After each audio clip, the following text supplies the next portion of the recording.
Hey there. Before we begin, I'm curious, where are you listening from? And what time is it right now? Drop it in the comments. I'd love to know. Tonight, we're exploring the history of sleep, how people have dreamed, rested, and fought insomnia across centuries. Let's begin. Long before sleep was studied in laboratories or tracked by digital apps, it was sacred. In ancient Egypt, dreams weren't just nightly illusions. They were divine messages, powerful enough to influence the fate of pharaohs. The Egyptians didn't think of sleep as mere rest. It was a space between worlds, a threshold between life and the afterlife.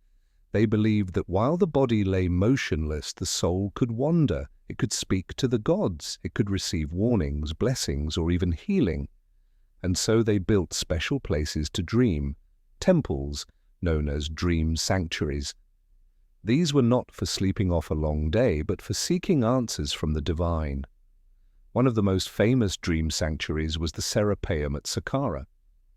Pilgrims came not to pray aloud, but to sleep. They would purify themselves, fast, sometimes take mild sedatives made from herbs, and lie down on sacred stone beds. The belief was that the god Serapis would visit them in their dreams, offering wisdom or healing. Priests, trained in dream interpretation, would then help the dreamer understand the message. In these temples, silence was everything. The chambers were dim, filled with the faint scent of incense and the soft sound of water echoing through stone corridors. Imagine falling asleep in a place designed entirely for dreaming. Not for rest, not for escape, but for revelation. Even ordinary Egyptians respected dreams deeply.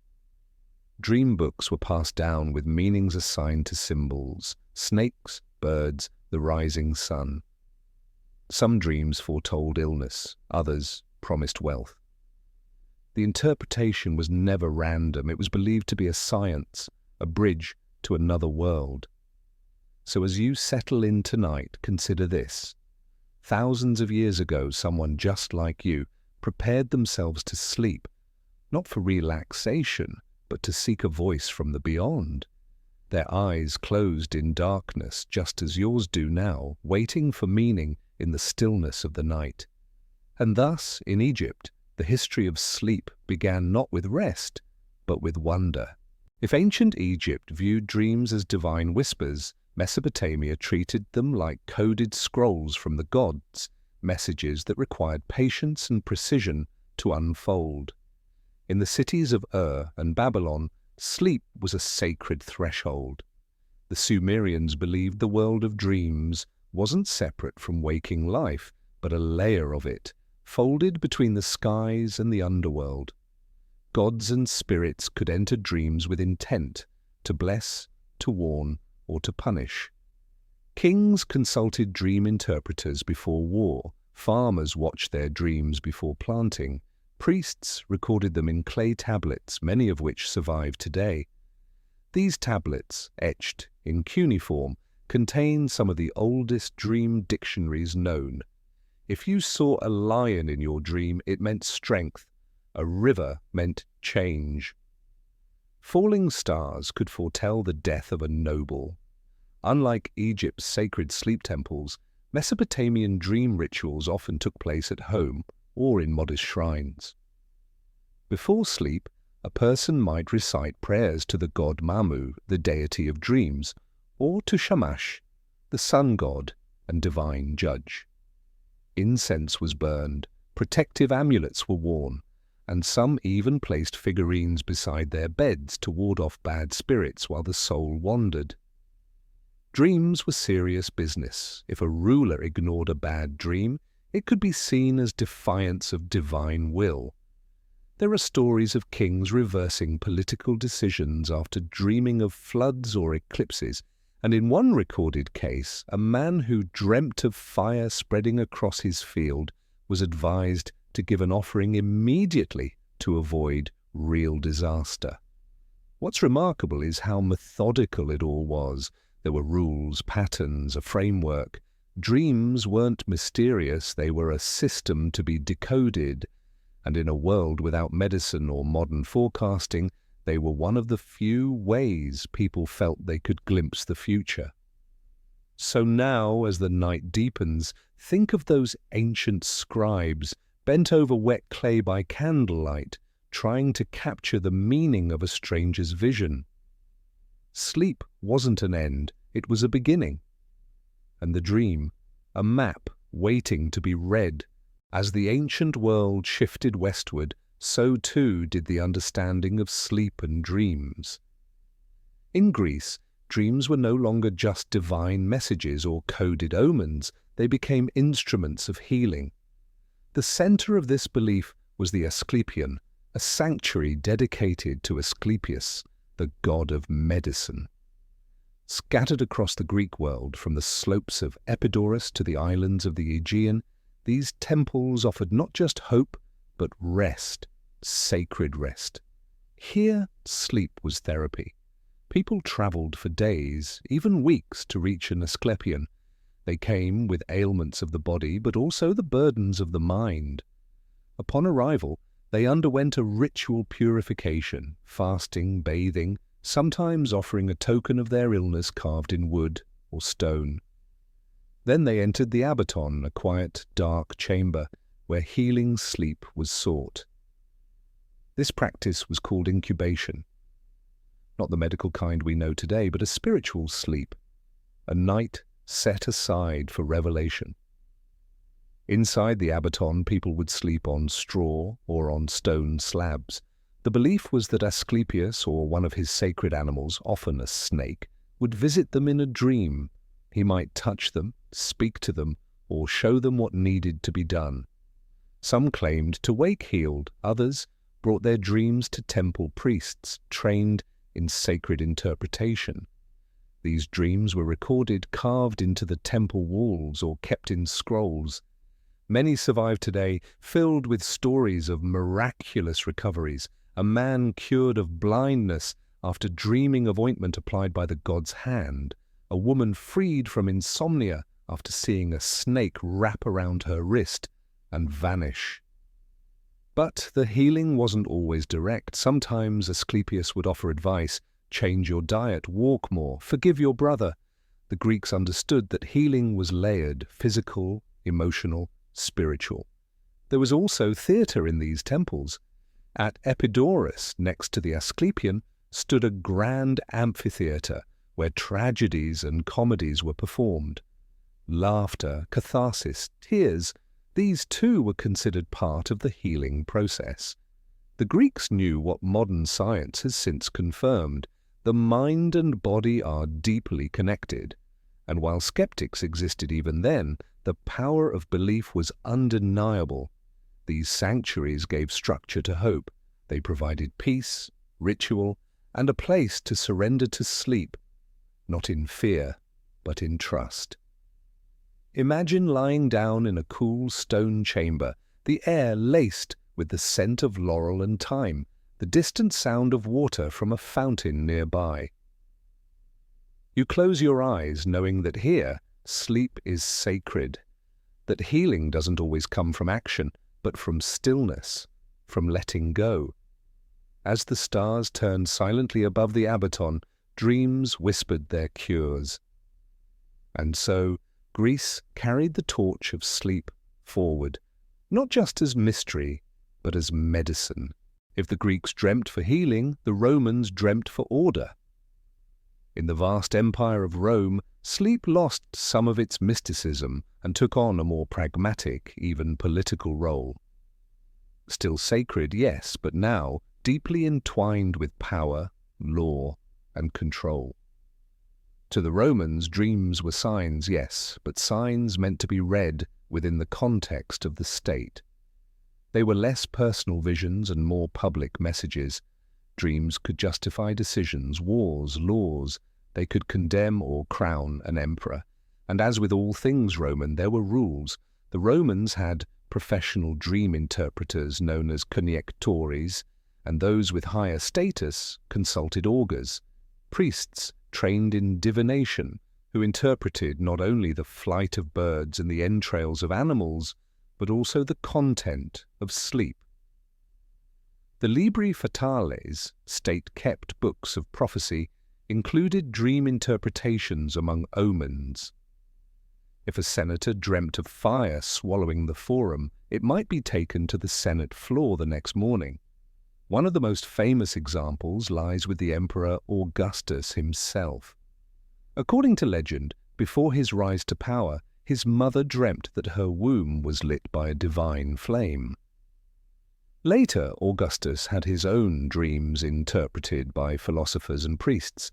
He claimed they foretold his destiny as the restorer of Rome. But not all dreams were welcome. During the reign of Nero, the wrong dream could be fatal. People were arrested for dreaming of Rome's downfall or of being emperors themselves. A dream, after all, could reveal ambition or treason. Despite this politicization, sleep itself was seen as crucial to a Roman's well-being. The philosopher Seneca wrote that sleep refreshed the soul, a reprieve from the burdens of the day. But even in the home, sleep was structured. Roman houses, especially among the elite, were designed with separate sleeping quarters for different members of the household. The master's room, or cubiculum, was placed deep within, away from noise and light. Beds were narrow and firm, often made of wood or bronze with woven supports and thin mattresses. Wealthier citizens had pillows stuffed with feathers or wool. Sleep took place in shifts, early to bed, early to rise.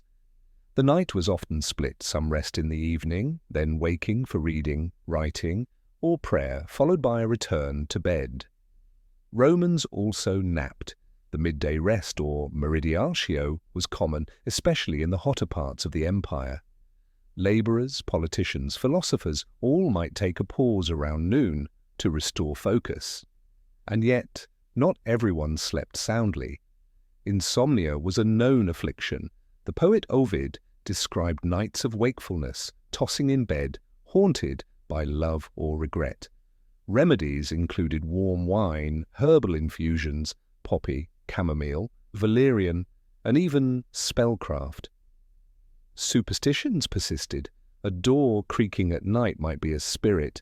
A strange dream might call for a sacrifice.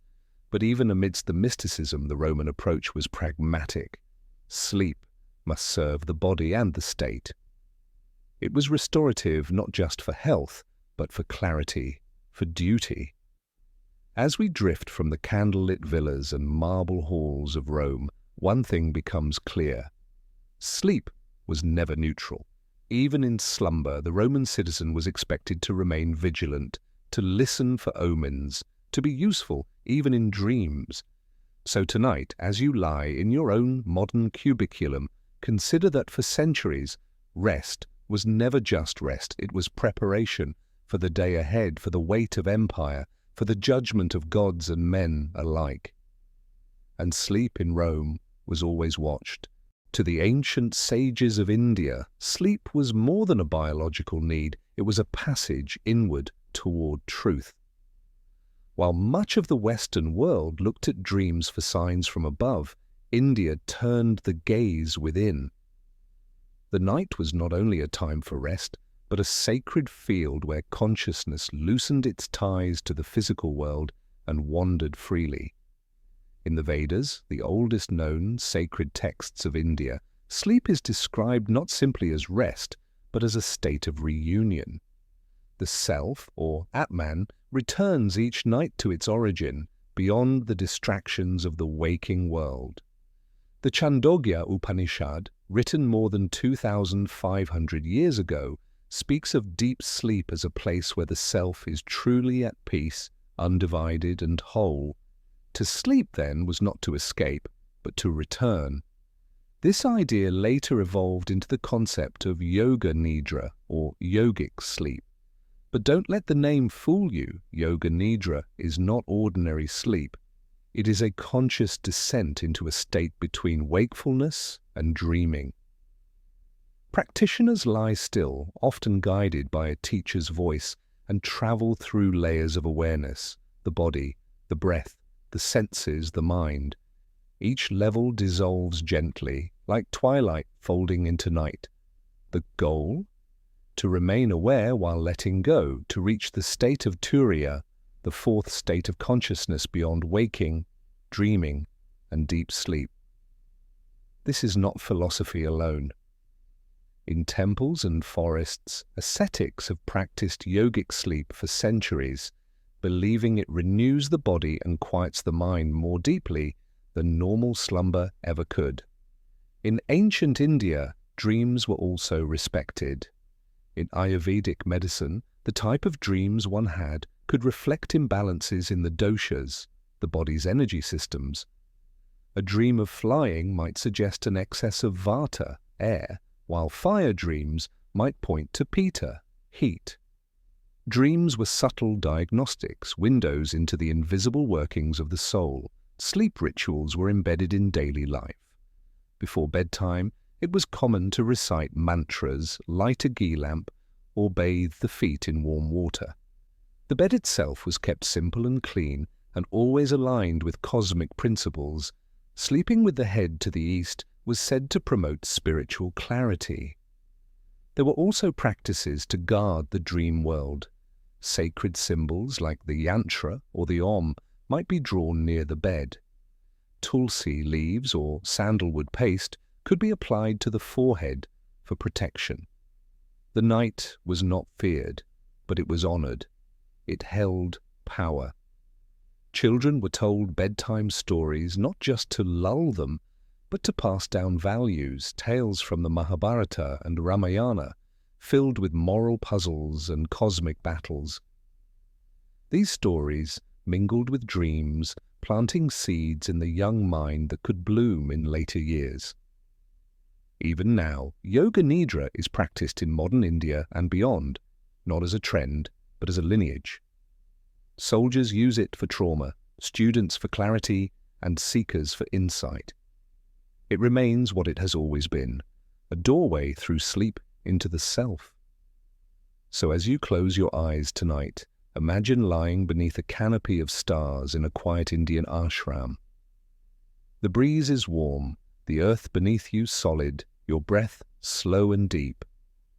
You are not drifting away, you are coming home. And in that sacred stillness, sleep becomes more than silence, it becomes presence. In the ancient world of China, dreams were not chaotic illusions to be feared or dissected.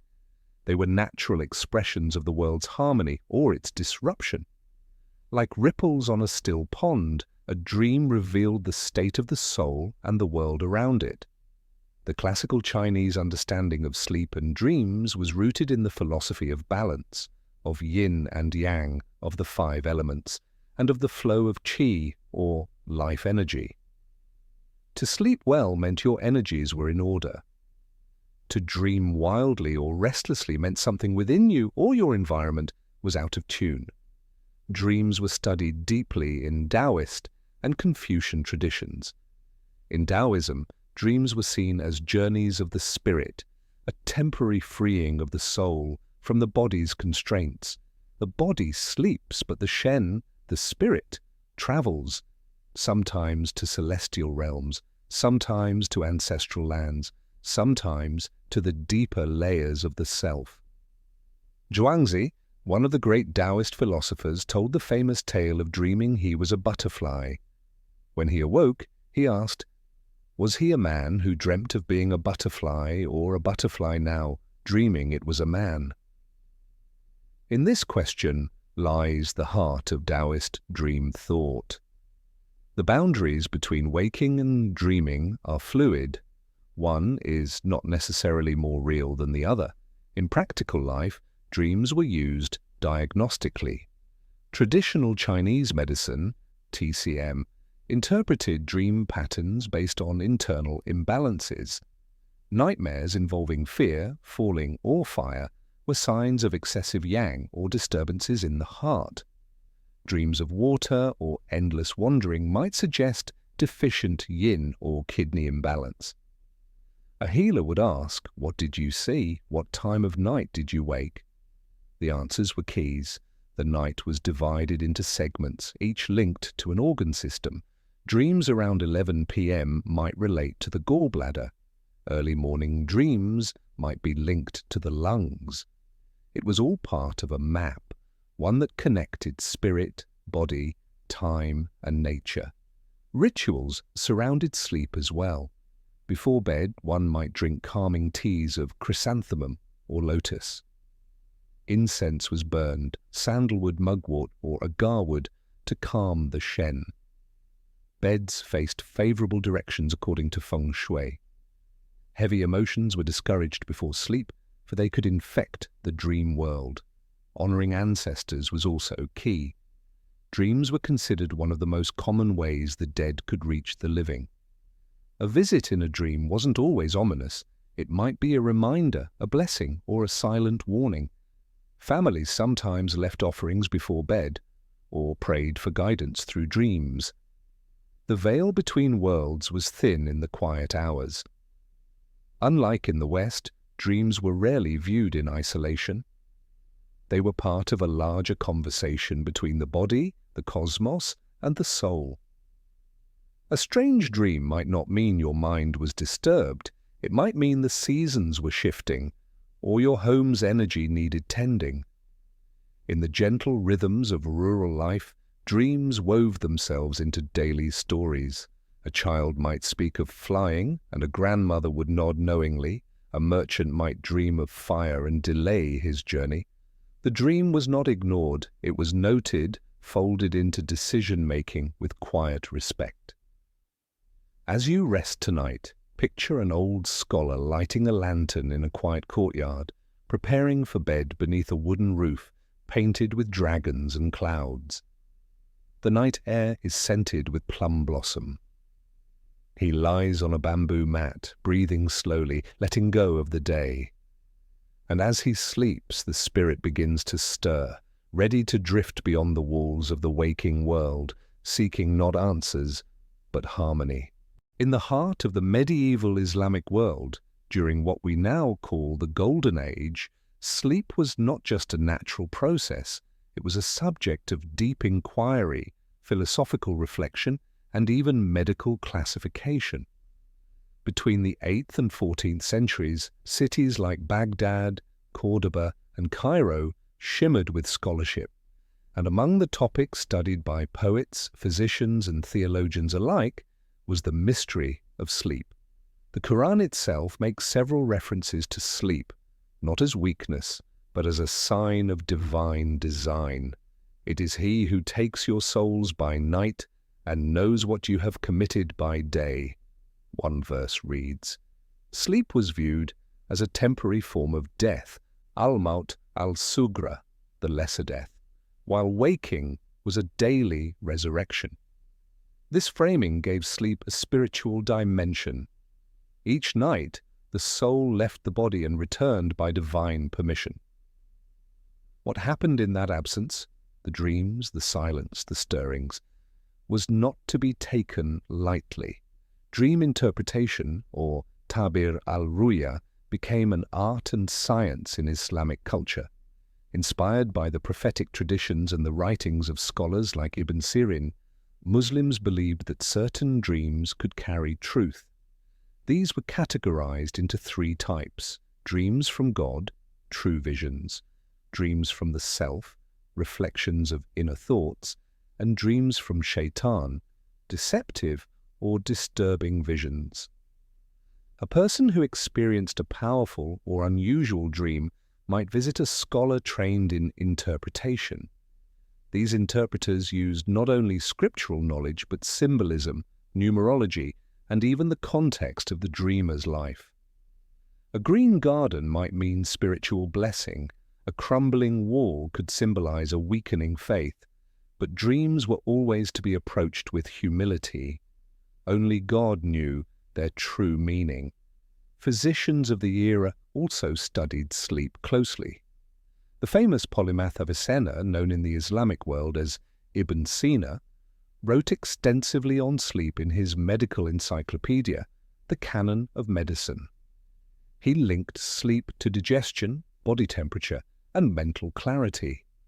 He described sleep disorders, recommended ideal sleeping positions on the right side, and even emphasized the importance of sleep hygiene centuries before modern medicine caught up. In urban homes and rural tents alike, sleep was framed by ritual. Before bed, one was encouraged to perform ablution, recite evening prayers, and lie down with peace in the heart. Many slept on firm bedding, often on the floor, and aligned their rest with the natural rhythms of the sun. The Prophet Muhammad was known to sleep early in the evening, rise for night prayers, and then return to sleep until dawn, a balanced pattern of rest and reflection. Poets, too, found meaning in the quiet of night. Sleep was often portrayed as a threshold between the seen and unseen worlds, a time when hearts softened and the soul listened more carefully. The 13th century mystic Rumi wrote, "Night is purer than day. It is better for thinking, for loving, and for dreaming." Even in bustling cities like Damascus or Isfahan, the architecture reflected a respect for night's stillness. Courtyards were designed to catch the cool air, bedrooms opened to gardens or fountains, and silence after sunset was treated almost as a sacred obligation. One did not disturb the harmony of another's rest lightly. As you close your eyes tonight, think of the desert scholar lying beneath a sky full of stars, or the scribe in Baghdad placing down his pen, whispering a prayer, and curling onto his mat. Sleep, for them, was not a pause in the day. It was a continuation of life, just in another form. A quieter one, a deeper one.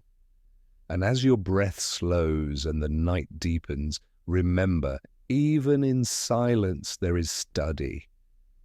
Even in dreams there is truth. As the fires of the Islamic Golden Age burned brightly in the East, Europe was navigating the shadows of the Middle Ages.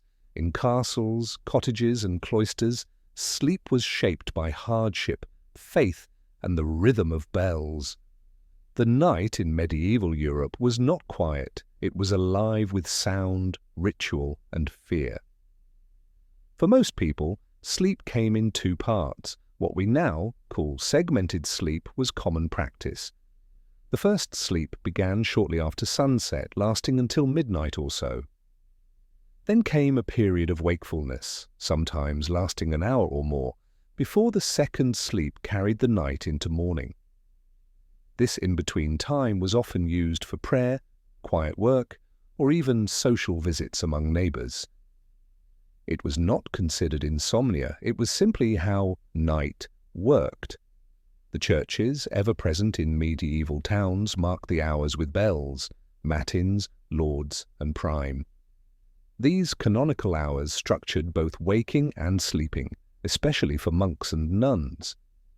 In monasteries, the night was interrupted by vigils. Monastics would rise in darkness to chant prayers, then return to bed in silence. Even sleep was wrapped in devotion. For common folk, sleep was shaped by the home.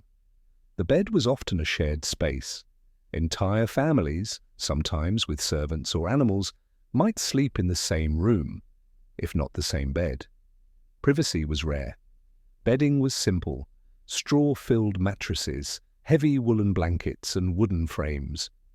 Warmth was hard-won. In winter, sleep came clothed, sometimes even with shoes on. Dreams, too, were communal stories. A strange dream might be discussed at the market or in the churchyard.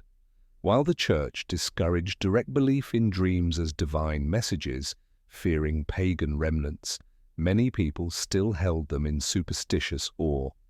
A dream of a cow might mean good harvest. A black dog, a warning. Old women passed down dream lore through generations, mixing folk belief with Christian morality. Fear was woven into the medieval night. The darkness was thick and often threatening. Wolves howled beyond the village. Spirits were believed to wander after dusk. Witches, demons, and restless souls populated the folklore of every region. People hung iron charms near their beds or placed sprigs of rosemary under pillows for protection. Candles were precious, and fire was dangerous. So much of the night was spent in pitch blackness. Children were told cautionary tales before bed to keep them still, to keep them safe. The night was not just sleep, it was survival. Yet even in this rough world, moments of tenderness appeared. Mothers sang lullabies, lovers whispered beside hearths. A night, far from home, might dream of green fields and sunlight. In their own way, people found rest. And then there were the saints. Stories of holy men and women who received visions in their dreams circulated widely. St. Cuthbert, St. Hildegard, and others described nighttime revelations, some radiant, some terrifying. The Church, though cautious, couldn't deny that dreams sometimes carried power. By the later Middle Ages, medical texts began to re-emerge in Europe, some translated from Arabic sources. Sleep was again discussed as a vital function, influenced by the humours, blood, phlegm, black bile and yellow bile. Physicians advised against heavy meals before bed, suggested moderate wine and sometimes prescribed herbs, valerian, lavender, hops. So picture now a small stone cottage in a northern village. The hearth has burned low. A bell tolls in the distant abbey. A family lies close together beneath coarse blankets. Outside, the wind moves through the trees like a whisper. And in the darkness between the first and second sleep, someone stirs, whispers a prayer, or perhaps dreams of something distant, something bright.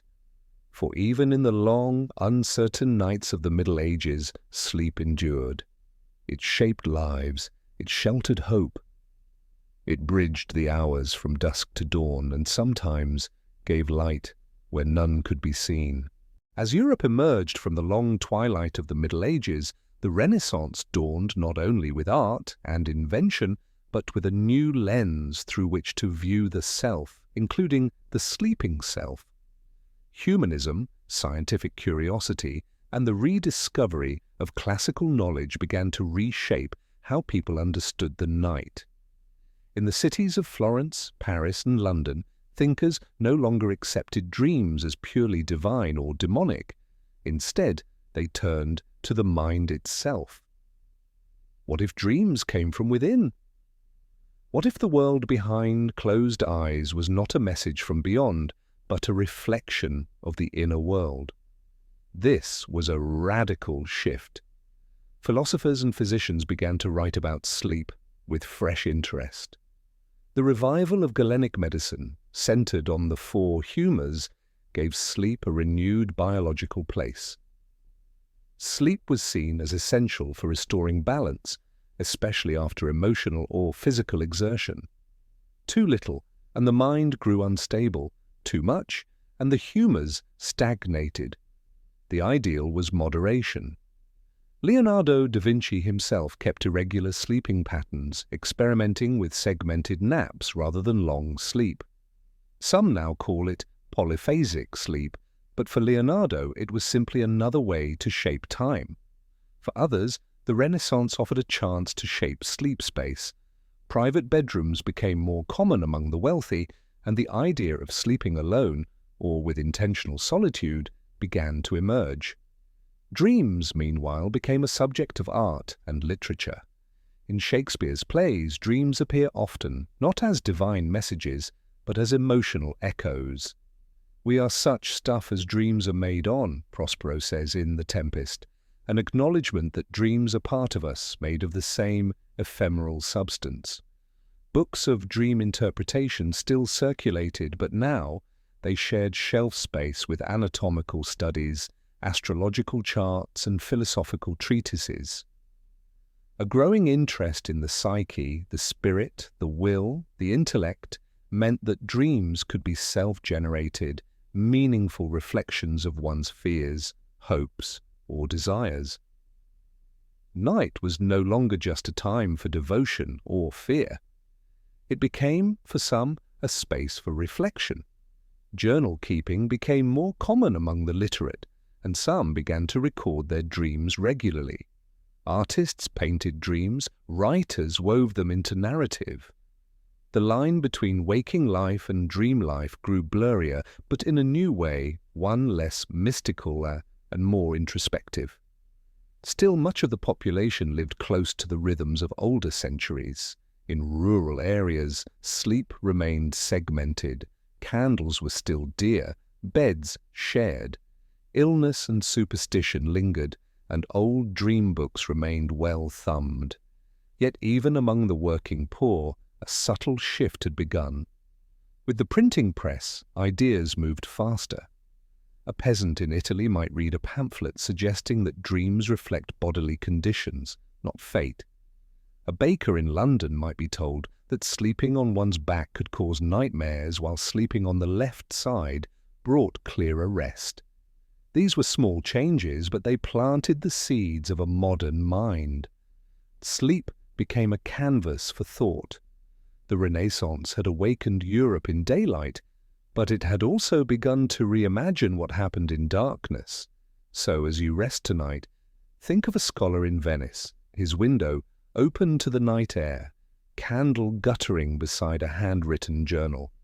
He writes by lamplight not only of politics and stars, but of what he dreamed last night: a bird in flight, a locked door, a laughing child. He does not fear the dream, he does not worship it. He simply wonders what it might mean. And that wonder, the quiet question asked in darkness, was the beginning of something new. With the rise of the Enlightenment in the 17th and 18th centuries, reason became the supreme guide.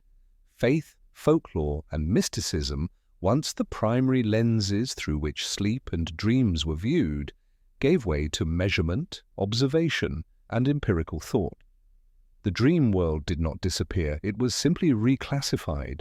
The night was no longer a domain of divine mystery, but of natural law. This shift was profound.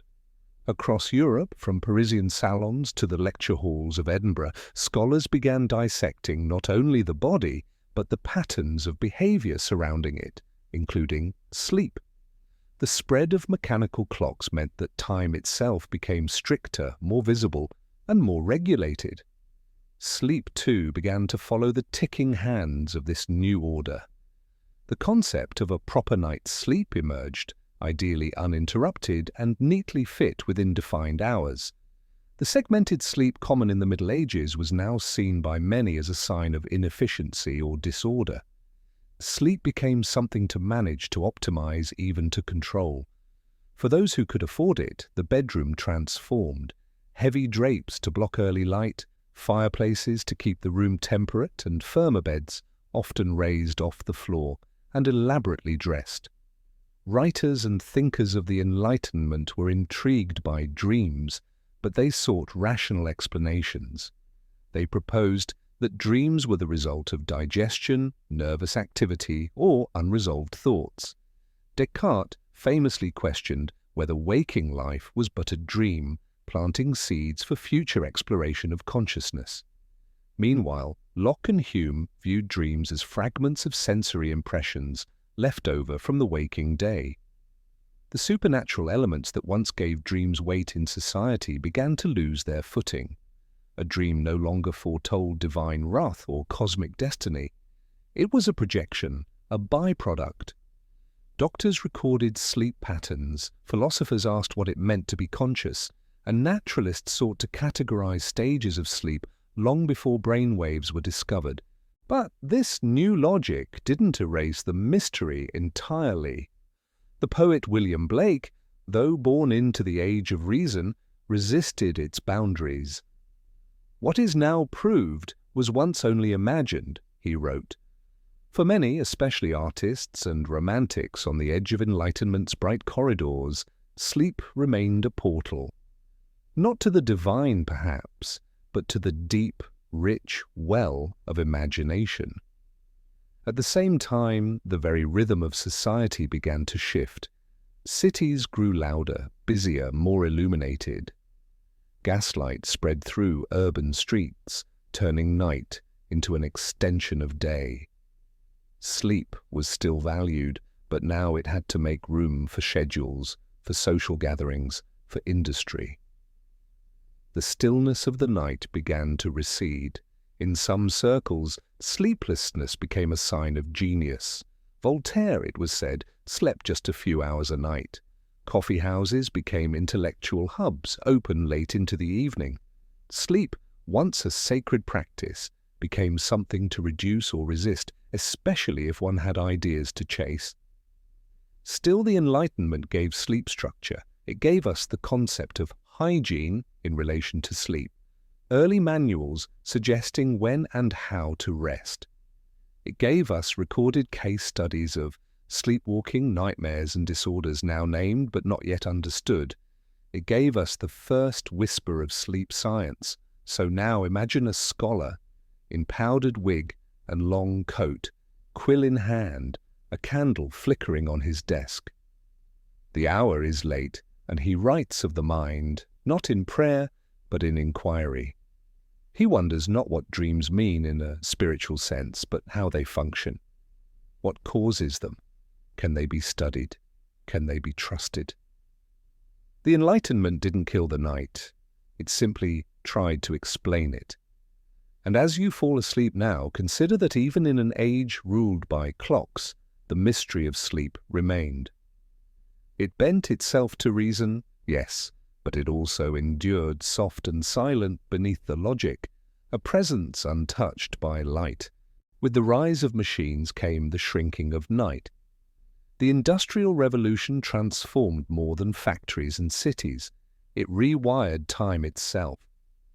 Before the 19th century, most people's days were ruled by the sun and the seasons. Now clocks ticked louder than ever, and sleep had to make room for steam whistles, shift bells, and fluorescent lights. In crowded tenements and coal-smudged towns, rest was no longer sacred, it was scheduled. The demands of factory life often meant early mornings, long hours, and rotating shifts. Sleep became fragmented, pushed into corners of time, less a natural rhythm, more a stolen pause. Workers in mills and mines, many of them children, faced brutal routines. 12 and even 16-hour workdays left little time for real rest. Those lucky enough to have a bed might share it with another, sometimes in shifts, a practice called hot bedding. One worker slept while the other labored. The effects were visible. Newspapers and doctors began reporting on industrial exhaustion, a blend of physical fatigue and nervous strain. Sleep disorders became part of the public conversation. Though the language was new, there were no sleep labs yet, but the problems were clear. Sleeplessness, nightmares, night terrors. The body was fighting back. At the same time, artificial light began to stretch the waking day. Gas lamps first, then electric bulbs turned night into usable time. Shops stayed open later, workers read or drank or wandered after dark. Cities glowed where once they slept. Some welcomed this change. For intellectuals and entrepreneurs, the night offered quiet hours, free from the noise of commerce. Thomas Edison famously claimed that sleep was a waste, reportedly sleeping only a few hours a night. Inventions, he believed, were for the wakeful. But not everyone embraced sleeplessness. Reformers began to speak up about the toll of labor on rest. Public health campaigns encouraged regular sleep, especially for children. Early psychologists like Sigmund Freud took an interest in dreams not as mystical symbols, but as glimpses into the unconscious mind. The industrial age not only compressed sleep, it dissected it. Home life also changed. Bedrooms became smaller but more private. For the growing middle class, separate sleeping quarters became a symbol of propriety. Children were sent to their own rooms. Husbands and wives sometimes slept apart for health or comfort. Bedding became more standardized, iron frames, cotton sheets, feather pillows. Sleep became cleaner, quieter, and, in wealthier homes, more contained. But anxiety crept in. With progress came pressure to be productive, to stay awake longer, to fill every hour with usefulness. The phrase "time is money" echoed not just in boardrooms but in bedrooms. People began to measure their rest like their work, with worry. Even literature changed. The Gothic tales of the 19th century are filled with haunted sleep. Restless ghosts, sleepless madmen, cursed dreams. Night, once sacred or philosophical, became eerie, a place of interruption. Still not all was lost. The Romantic poets, resisting industrial noise, wrote of sleep as escape. Wordsworth, in his calm verses, spoke of rest as a return to the natural world. For some, sleep remained a sanctuary, a place untouched by steam and soot. Picture now a worker returning home under the haze of gaslight. His hands blackened, his breath shallow, his eyelids heavy. He eats in silence, then lies down on a creaking frame in a room he shares with 3 others. The city rumbles beyond the window. Sleep comes not as peace, but as relief. And yet, it comes. The industrial age changed how the world moved, but even then, in stolen hours and dim-lit rooms, sleep endured, tired, compressed, and pressured, but not defeated. In the hushed halls of Victorian England, the bedroom became more than a place to sleep. It became a symbol of morality, of class, of order.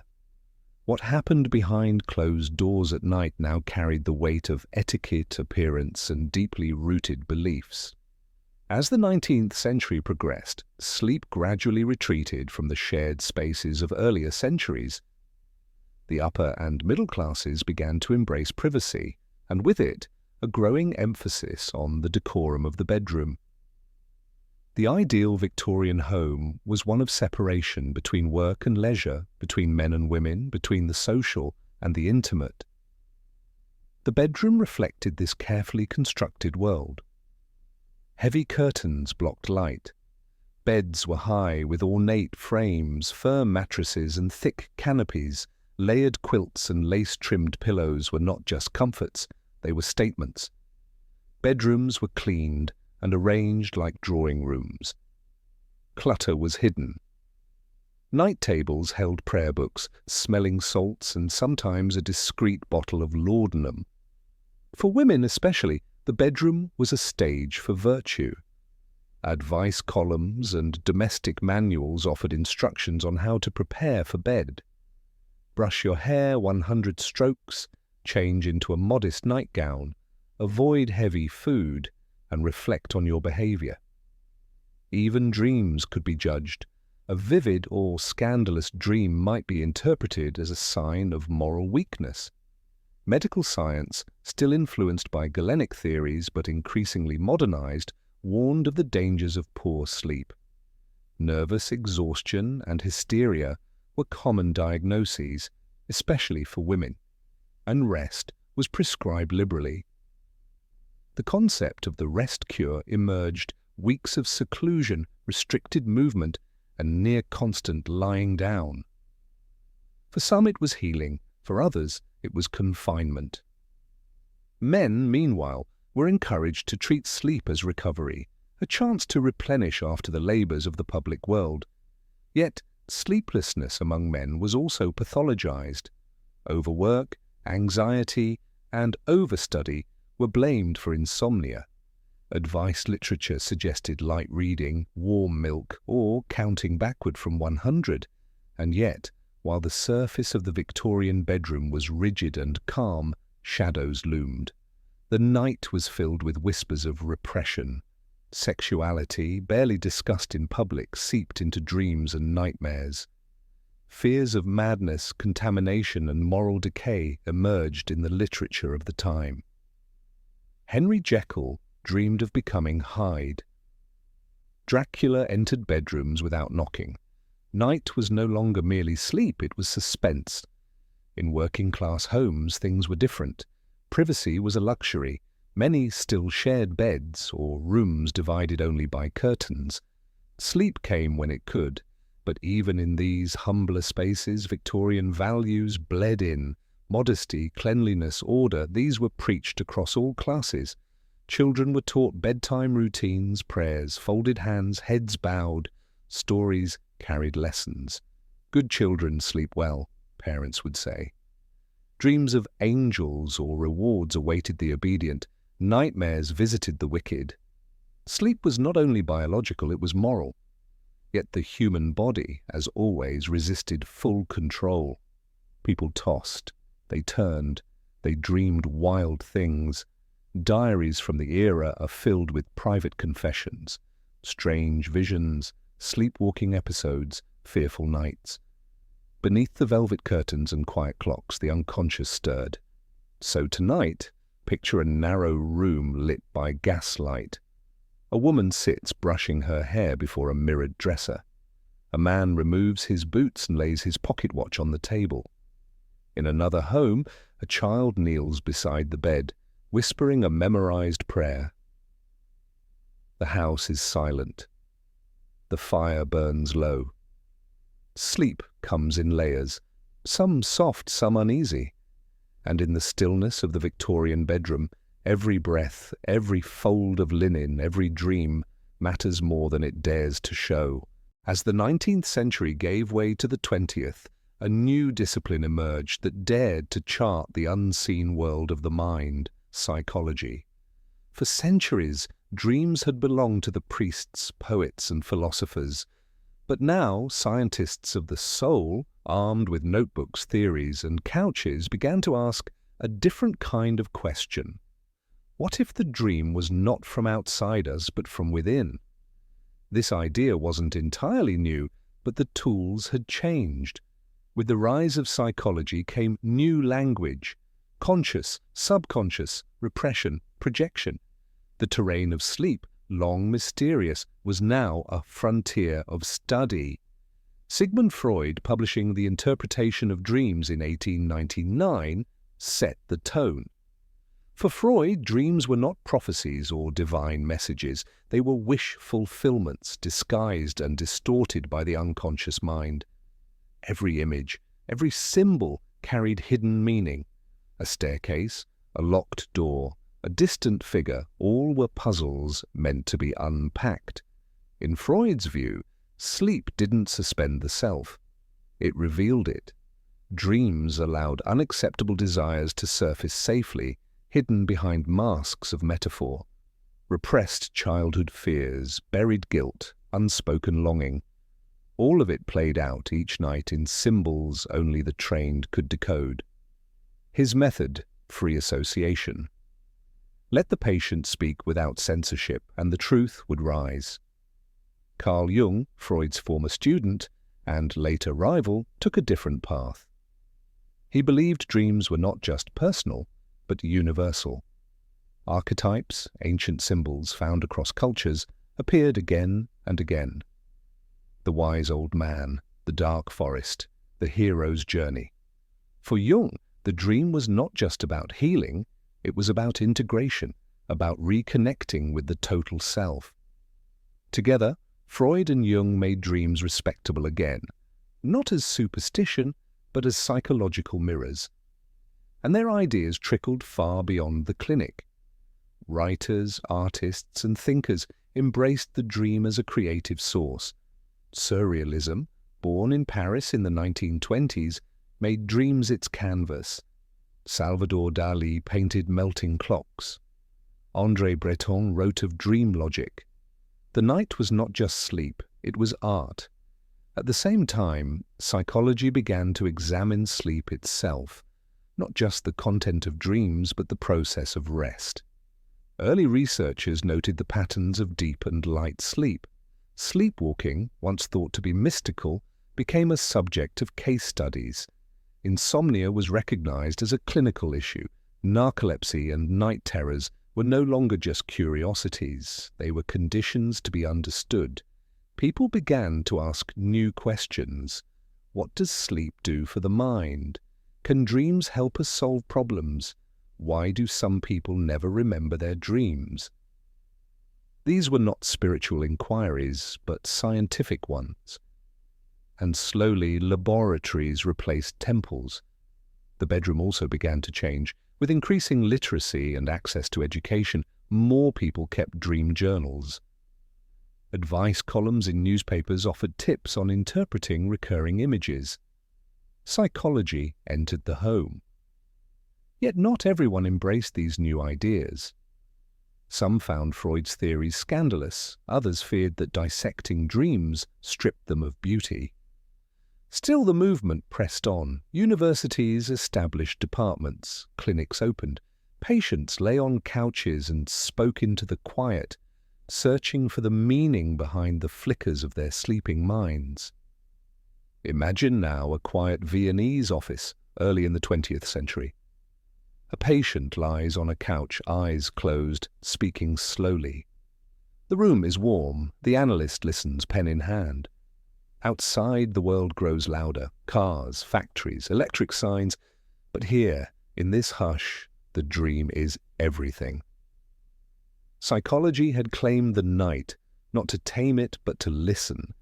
And in that listening, sleep became not only a mystery to be respected, but a voice to be heard. By the mid-20th century, the mystery of sleep had been passed from the poets and philosophers to the hands of scientists in white coats. With clipboards, electrodes, and stopwatches, they entered the bedroom, not to sleep, but to observe. And for the first time in human history, sleep was measured. In 1953, a quiet revolution began in a small lab in Chicago. Eugene Azarinsky, working under Nathaniel Kleitman, discovered rapid eye movement, REM sleep. He noticed that during certain periods of sleep, the eyes moved quickly beneath closed lids, the brain showed heightened activity, and subjects often reported vivid dreams upon waking. It was a revelation. Until then, most assumed the brain shut down during sleep. But this new data proved otherwise.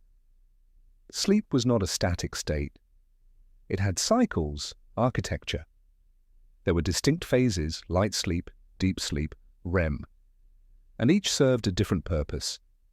With these findings, sleep science was born.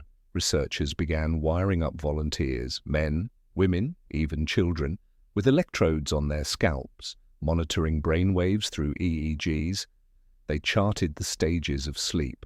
Stage 1, when drowsiness begins. Stage 2, with spindles and K complexes. Stage 3 and 4, the deep, slow-wave sleep. And finally, REM, where the brain lights up like it's awake and the body remains still. They learned that the body rests best in deep sleep, but the mind renews itself in REM. Dreams became more than curiosities. They became evidence of cognitive activity, emotional processing, memory consolidation. Sleep, it turned out, was essential not only for rest but for survival. Rats deprived of REM sleep died within weeks. People with sleep disorders experienced mood swings, poor memory, weakened immune responses, and even hallucinations. Sleep was no longer optional. It was foundational. By the 1960s and 70s, sleep labs emerged around the world.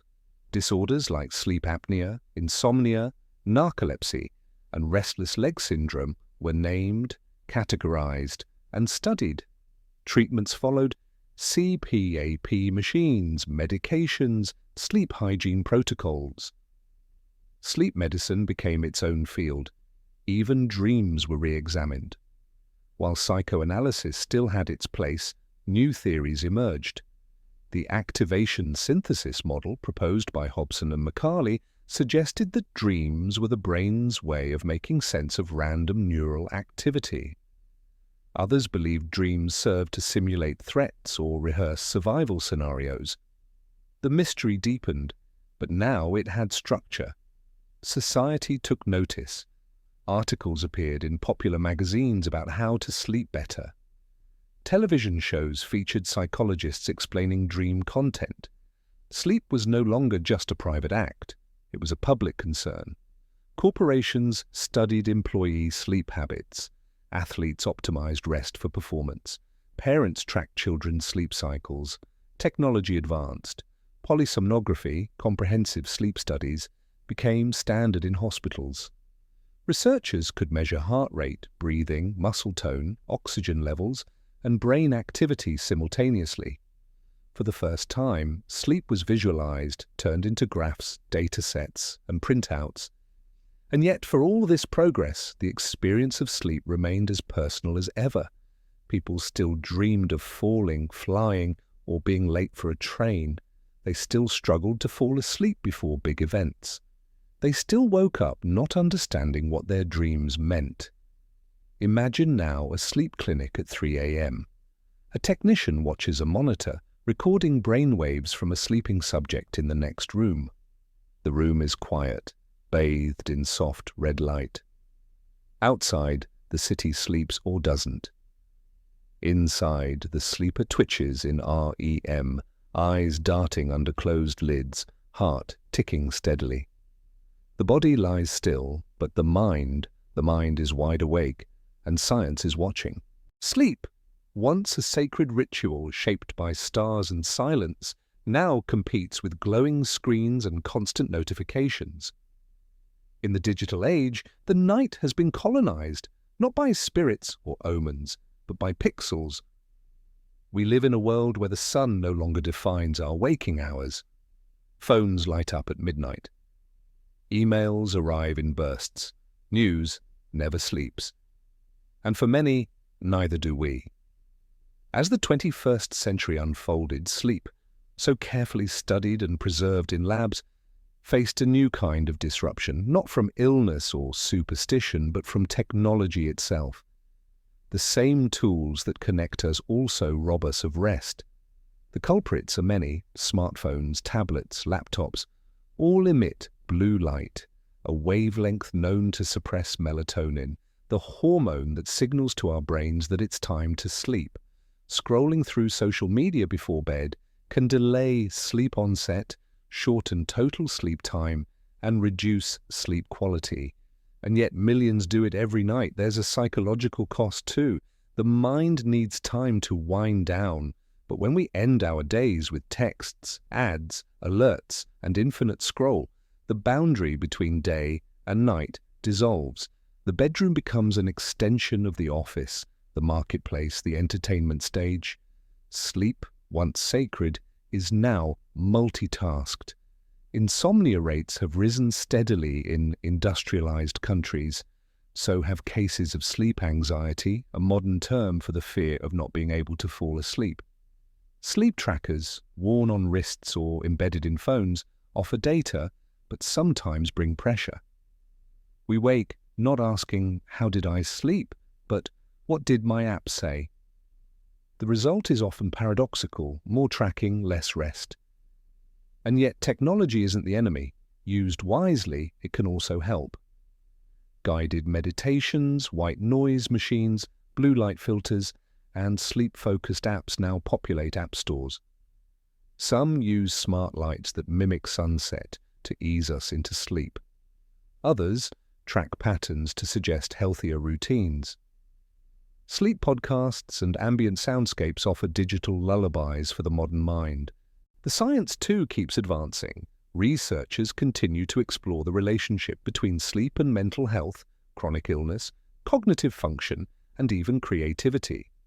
Sleep is now known to play a vital role in emotional regulation and memory consolidation. Pulling an all-nighter isn't just exhausting, it damages focus, mood, and decision-making for days. Cultural shifts are beginning. Companies talk about sleep wellness. Schools reconsider early start times. Influencers share their nighttime routines. The phrase sleep hygiene has entered mainstream vocabulary. A new awareness is growing, but it competes with an old instinct to stay just a little longer, to check one more thing, to answer one last message, to chase one final headline before bed. Still, even now, the body remembers.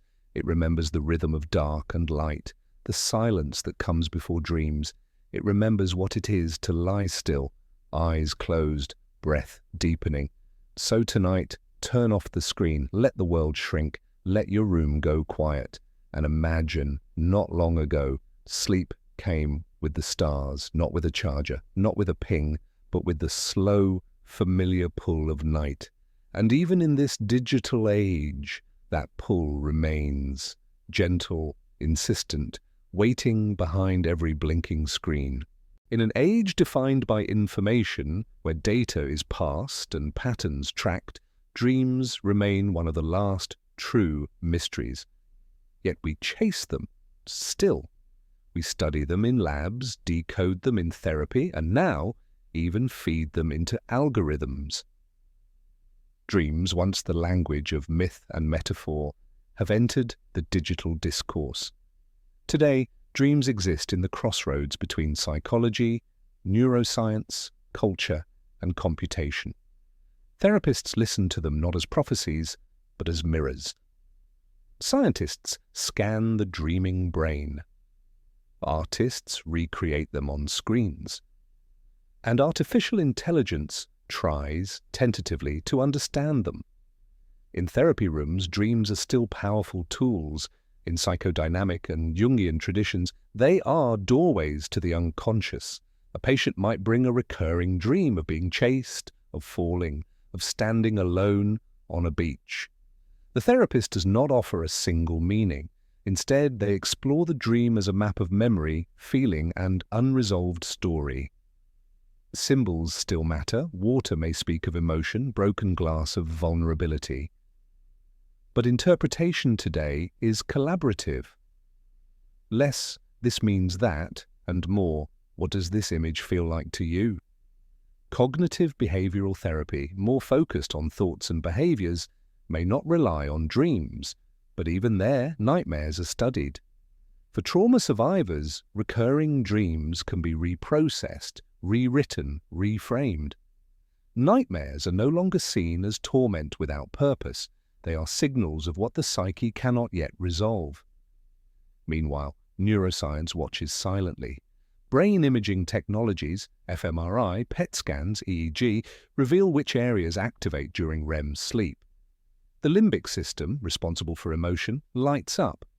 The prefrontal cortex, where logic lives, dims. It's a neurological stage play. The feelings remain, but the director takes a break. This may be why dreams feel true but rarely make sense. In Japan, researchers have begun reconstructing dream imagery from brain scans using AI. Elsewhere, machine learning algorithms are being trained on dream journals to detect common themes, emotional tones, and narrative arcs. While imperfect, these attempts suggest a future where dreams are not just remembered, but digitized. Online, dreams have found new lives. Forums host thousands of anonymous accounts, people asking, what does this mean? Shared dreams, dream tracking apps, dream-inspired art, all flourish. The internet, chaotic and fragmented, mirrors the dreamscape itself. And so we scroll and post and wonder. There are skeptics, of course. Some argue that dreams are random, evolutionary leftovers. Others insist that mining meaning from them is indulgent, even unscientific. But meaning is not always measurable. Sometimes it is simply what moves us. In our media, dreams still haunt us. In film, they are used to twist reality. In literature, to explore longing. In music, they appear as metaphor, desire, warning. We haven't outgrown them, we've just changed the lens. And through all this, one truth holds.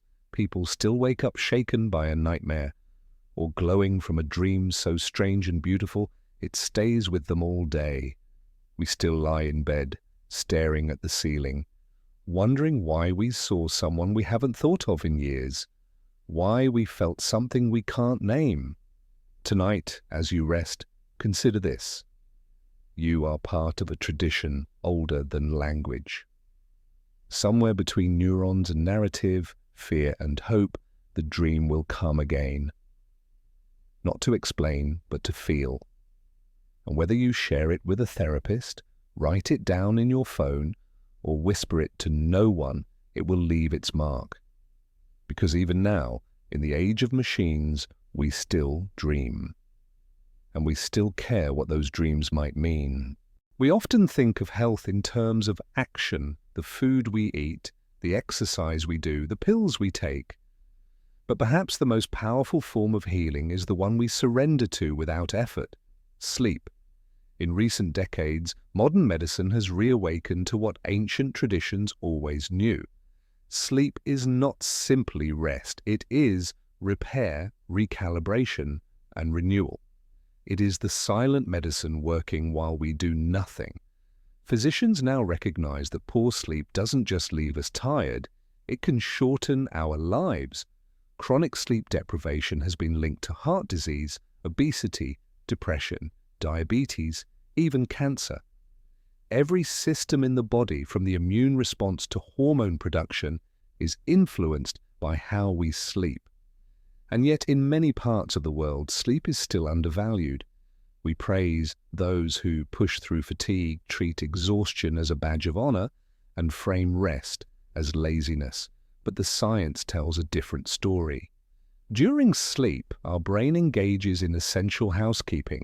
It clears out waste proteins through a system known as the glymphatic pathway, a kind of nightly rinse cycle for the brain. Without this process, toxins accumulate, increasing risk for neurodegenerative diseases like Alzheimer's. Deep sleep is when the body produces growth hormone, helping to repair tissues, build muscle, and strengthen bones. REM sleep, with its vivid dreams and heightened brain activity, helps regulate mood and process emotional memories. Missing REM doesn't just leave you groggy, it can leave you emotionally raw, vulnerable, unmoored. For children and adolescents, sleep supports development. Growth, learning, behavioral regulation, all are tied to sleep duration and quality. For adults, sleep affects everything from metabolism to decision-making. And for the elderly, it helps preserve cognitive function and immune strength. Sleep also plays a key role in pain perception. Those suffering from chronic conditions like fibromyalgia, arthritis, or migraines often experience a cycle. Pain disrupts sleep, and poor sleep amplifies pain. Treating one without the other is incomplete. Mental health and sleep are deeply entwined. Insomnia is both a symptom and a predictor of depression. Anxiety increases nighttime rumination, which delays sleep onset. PTSD disrupts REM sleep, distorting emotional processing. Many therapeutic approaches now include sleep hygiene as a pillar of care, but sleep disorders remain underdiagnosed. Millions struggle with conditions like obstructive sleep apnea, which silently reduces oxygen levels throughout the night. Many more experience restless leg syndrome, circadian rhythm disorders, or parasomnias like night terrors and sleepwalking. Often these are dismissed as quirks, not recognized as medical issues. Fortunately, awareness is growing. Primary care doctors now screen for sleep issues. Public health campaigns promote consistent sleep schedules, reduced screen exposure, and calming bedtime routines. Sleep clinics are more accessible. Even wearable tech, though imperfect, has helped people tune into their patterns. Still, many barriers remain. Shift workers face biological disruption. Parents of infants navigate broken nights. Economic pressures, noisy neighborhoods, and mental load steal hours from the quiet restoration our bodies crave. So tonight, as you lie down, consider that you are not being passive. You are giving your body what it needs most, not a pill, not a protein shake, but presence in stillness. Sleep is not the absence of doing, it is a different kind of doing. It is medicine that works in the dark. And it may be the most essential therapy of all. We often speak of sleep as a universal need, and in many ways it is. But how we sleep, when, where, with whom, and for how long, varies wildly across cultures. Sleep is biological, yes, but it is also deeply cultural. In Spain and parts of Latin America, the siesta remains a well-known tradition, an afternoon rest during the hottest hours of the day, especially in rural or older communities. Though modern work schedules often conflict with it, the idea persists. Sleep not only as recovery, but as rhythm, woven into daily life. In Japan, there is the practice of inamuri, which translates roughly to being present while asleep. It is not unusual to see workers dozing off on trains or even at their desks. Far from shameful, it can be seen as a sign of diligence, proof that one has worked hard enough to require rest. Contrast that with cultures where public sleep is frowned upon. In much of the United States and Western Europe, napping outside the privacy of home is considered unprofessional or lazy. The ideal is a full night's sleep in a private bedroom, a luxury not everyone enjoys, nor every culture prioritizes. In many indigenous societies, sleep is communal. In some Amazonian tribes, families sleep in open hammocks close together, with no clear division between night and day rest. Among the Himba people of Namibia, nighttime is not necessarily a strict division. It is fluid, punctuated by conversation, activity, and shared rest under the stars. Monastic traditions also vary. Buddhist monks in Thailand often rise at 4 a.m., with sleep kept minimal to promote discipline and mindfulness. In contrast, Christian monastics in Europe once practiced segmented sleep, rising at midnight for prayers before returning to bed. Even beliefs about dreams shift across borders. In parts of West Africa, dreams are community matters shared at breakfast, interpreted together. In Islamic cultures, dreams are sometimes seen as spiritual messages, worthy of discussion or reflection. In modern China, dreams may be analyzed through traditional medicine, offering insight into the body's internal balance. Climate plays a role too. In hot regions, midday naps are common.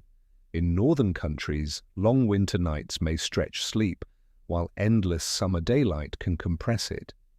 Light and dark shape culture, and therefore sleep. Modern globalization has blurred some of these distinctions. Work schedules, school demands, and technology have imposed a kind of sleep monoculture.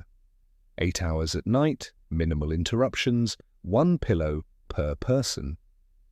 But the old ways persist, often quietly, within families and communities. What we consider normal sleep is not universal. Even within a single country, different groups rest differently.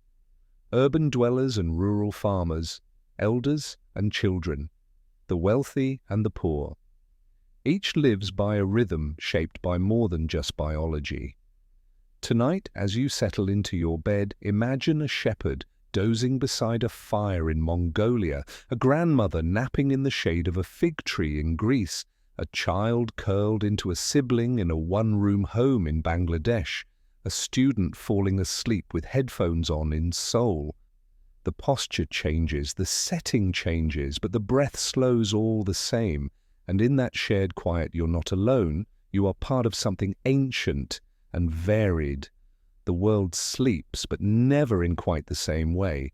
Long before laboratories wired dreamers to machines, long before psychology named the subconscious, dreams lived in the realm of spirit. Across cultures and centuries, they were messengers from beyond, the language of ancestors, gods, and unseen worlds. They guided, warned, healed, and transformed. In many indigenous traditions, dreams are not figments but bridges. Among the Ojibwe people of North America, dreams are integral to spiritual life. The vision quest, a rite of passage, involves solitude and fasting in nature, waiting for a dream to offer guidance or revelation. In these contexts, a dream is not interpreted in the modern sense. It is honored, lived. In Aboriginal Australia, the dreaming or dream time is not merely a state of sleep, but a foundational cosmology. It describes the time when ancestral spirits shaped the land, creating rivers, animals, and laws. Dreams are echoes of that time, an ongoing connection between the individual and the ancestral past. In ancient Egypt, dreams were doorways. The gods communicated through symbolic visions, and priests acted as interpreters. Temples held dream chambers where seekers could sleep and wait for divine instruction. To dream of a serpent, for example, might indicate healing or danger, depending on context and feeling. In the Islamic world, dreams have long held theological importance. The Prophet Muhammad received early revelations through dreams. Islamic scholars later classified dreams into three types: true dreams from God, ruya, dreams from the self, nafs, and misleading dreams from Satan, hulm. Even today, some believers seek interpretations from elders or spiritual teachers, seeing dreams as signs of spiritual alignment or deviation. In Hinduism, dreams are part of a broader spectrum of consciousness. The Upanishads describe four states: waking, dreaming, deep sleep, and turiya, the pure awareness beyond them all. Deities may appear in dreams to bless or instruct. A dream of a river may signal purification, a dream of fire, transformation.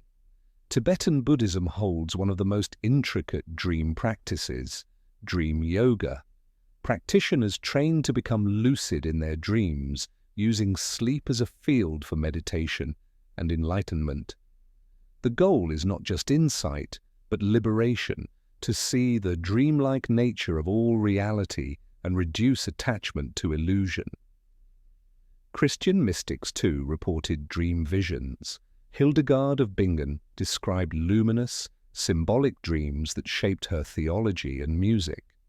Saint Joseph, in the Gospel of Matthew, is warned in a dream to flee with Mary and Jesus. The Bible contains over 120 references to dreams, many of them pivotal. Even outside formal religion, spirituality and dreams intertwine. People report dreams of deceased loved ones offering comfort, of visiting places never seen, of symbols that return across decades. The sense that dreams hold something more, something just beyond language, remains widespread. Skeptics may dismiss these experiences, but for many, a dream that speaks to the soul is undeniable. It feels different, like memory and mystery woven together. It doesn't need proof, it needs presence. So tonight, as you drift towards sleep, think not of dreams as entertainment or mental residue, but as invitations. What might your spirit be trying to say? What vision waits in the folds of night? Between the earth that grounds you and the sky that calls you, there is a space of stillness. In that space, the dream arrives, and whether it carries a voice, a symbol, or a silence, it is yours. Sacred, personal, and waiting to be heard. In a world obsessed with productivity, the nap has become a quiet rebellion.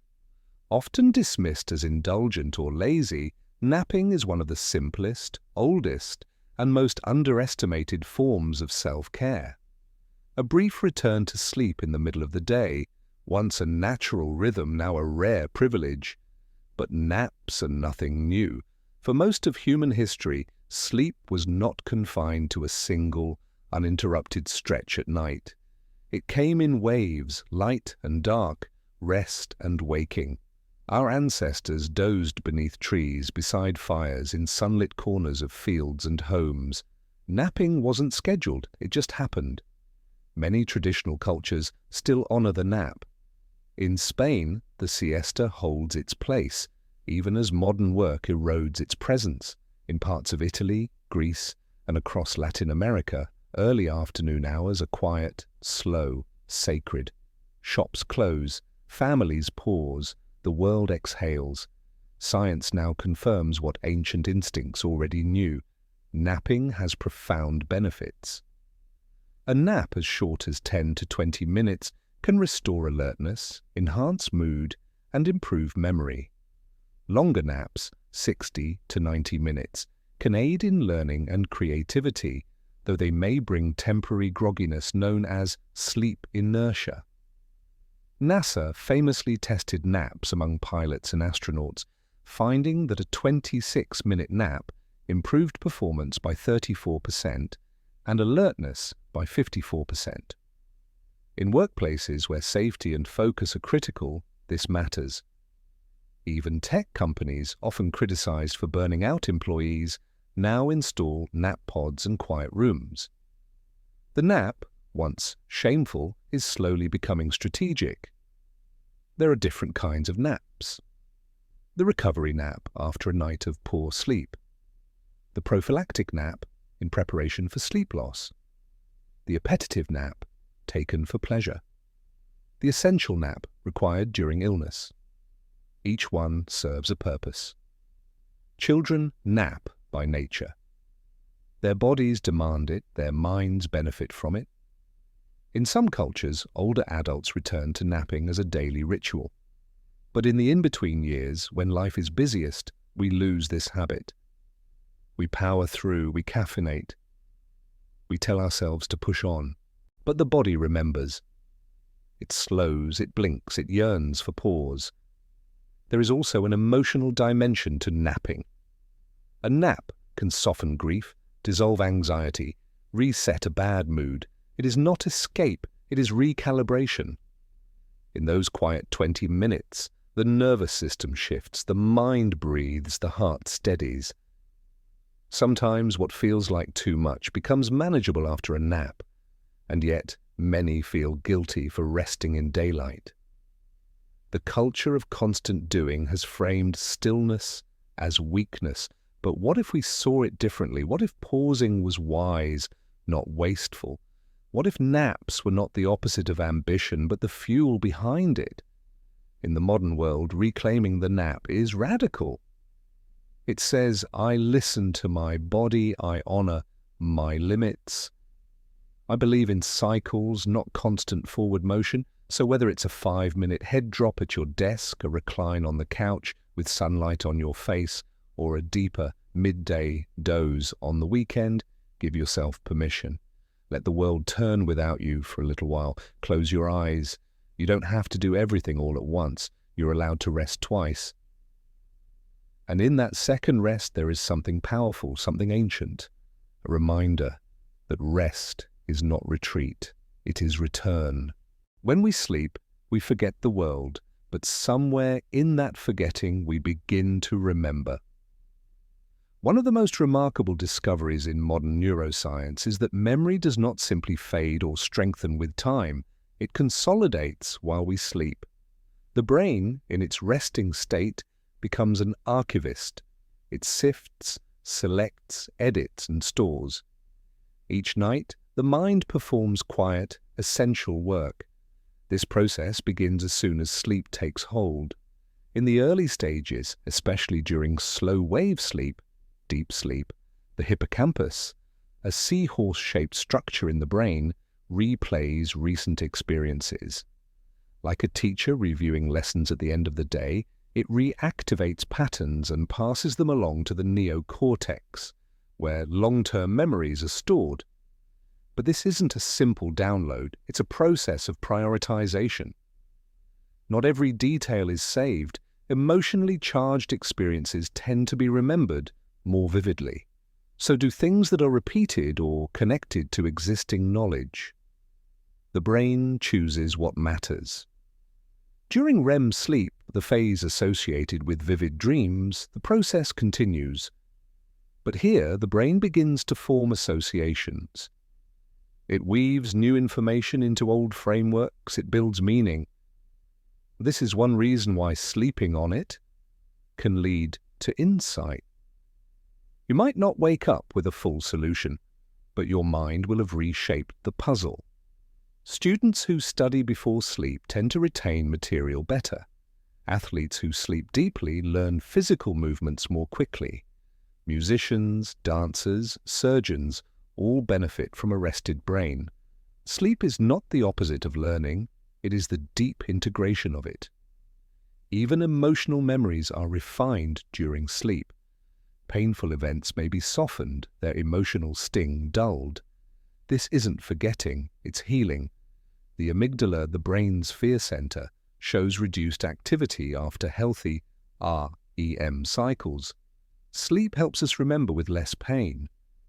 But the inverse is also true. Poor sleep impairs memory. One sleepless night can disrupt the brain's ability to form and retrieve memories. Chronic sleep loss affects attention, learning speed, and recall. Over time, it may even increase the risk of cognitive decline and dementia. That's why sleep is increasingly seen not just as passive rest, but as active brain work. Some researchers speak of the brain using sleep to replay and rewire. Others compare it to memory compression, like organizing a cluttered desktop into clean folders overnight. And while much of this science is new, the idea isn't. Ancient thinkers suspected the link between sleep and thought. Aristotle believed dreams processed waking impressions. Chinese medicine associated memory with the heart and kidneys, both of which required balance and rest. In every culture, wise elders advised children to rest their minds, not just their bodies. Today, we try to hack sleep, supplements, binaural beats, smart mattresses. But the core truth remains unchanged. Without sleep, memory falters. With sleep, memory grows. So tonight, when you close your eyes, your mind will not go silent. It will light up behind the scenes. A quiet sorting will begin. Some moments will be shelved. Others will be stitched into dreams. Some feelings will fade. Others will deepen. The day you lived will be remembered, or gently let go. And in that quiet work, you are not just sleeping. You are remembering who you are. Sleep is deeply personal. And yet, for much of human history, it has also been profoundly shared. Long before private bedrooms and king-sized mattresses, people slept side by side, out of necessity, out of custom, out of care. Families bundled together on straw mats. Travelers rested in groups around fires. In many cultures, communal sleep was the norm, not the exception. It wasn't just about warmth. Sleeping near others offered protection. It allowed for shared storytelling, whispered prayers, lullabies sung in the dark. The night was not a time of separation. It was a time of bonding. Even today, the way we sleep, alone or with others, reflects not only personal preference, but social values, economic realities, and emotional needs. In many Western cultures, sleeping alone has become a sign of independence. Children are encouraged to sleep in separate rooms from a young age. Adults prize the privacy and autonomy of having their own space. But in much of the world, this is not so. In countries like India, China, Mexico, and across much of Africa and Southeast Asia, co-sleeping, parents with children, siblings together, even extended families, is common and often expected. Sleep is not seen as an individual act, but a shared rhythm. And with rising housing costs and multi-generational homes, shared sleeping spaces are also a practical reality. Among couples, sleeping together has long been considered a sign of closeness. The shared bed is a place of intimacy, safety, and routine. But even here, things are shifting. Studies show that up to 25 to 30% of couples sleep in separate beds or even rooms, not out of lack of affection, but in pursuit of better rest. Snoring, mismatched schedules, restless limbs, temperature differences, these can all impact sleep quality.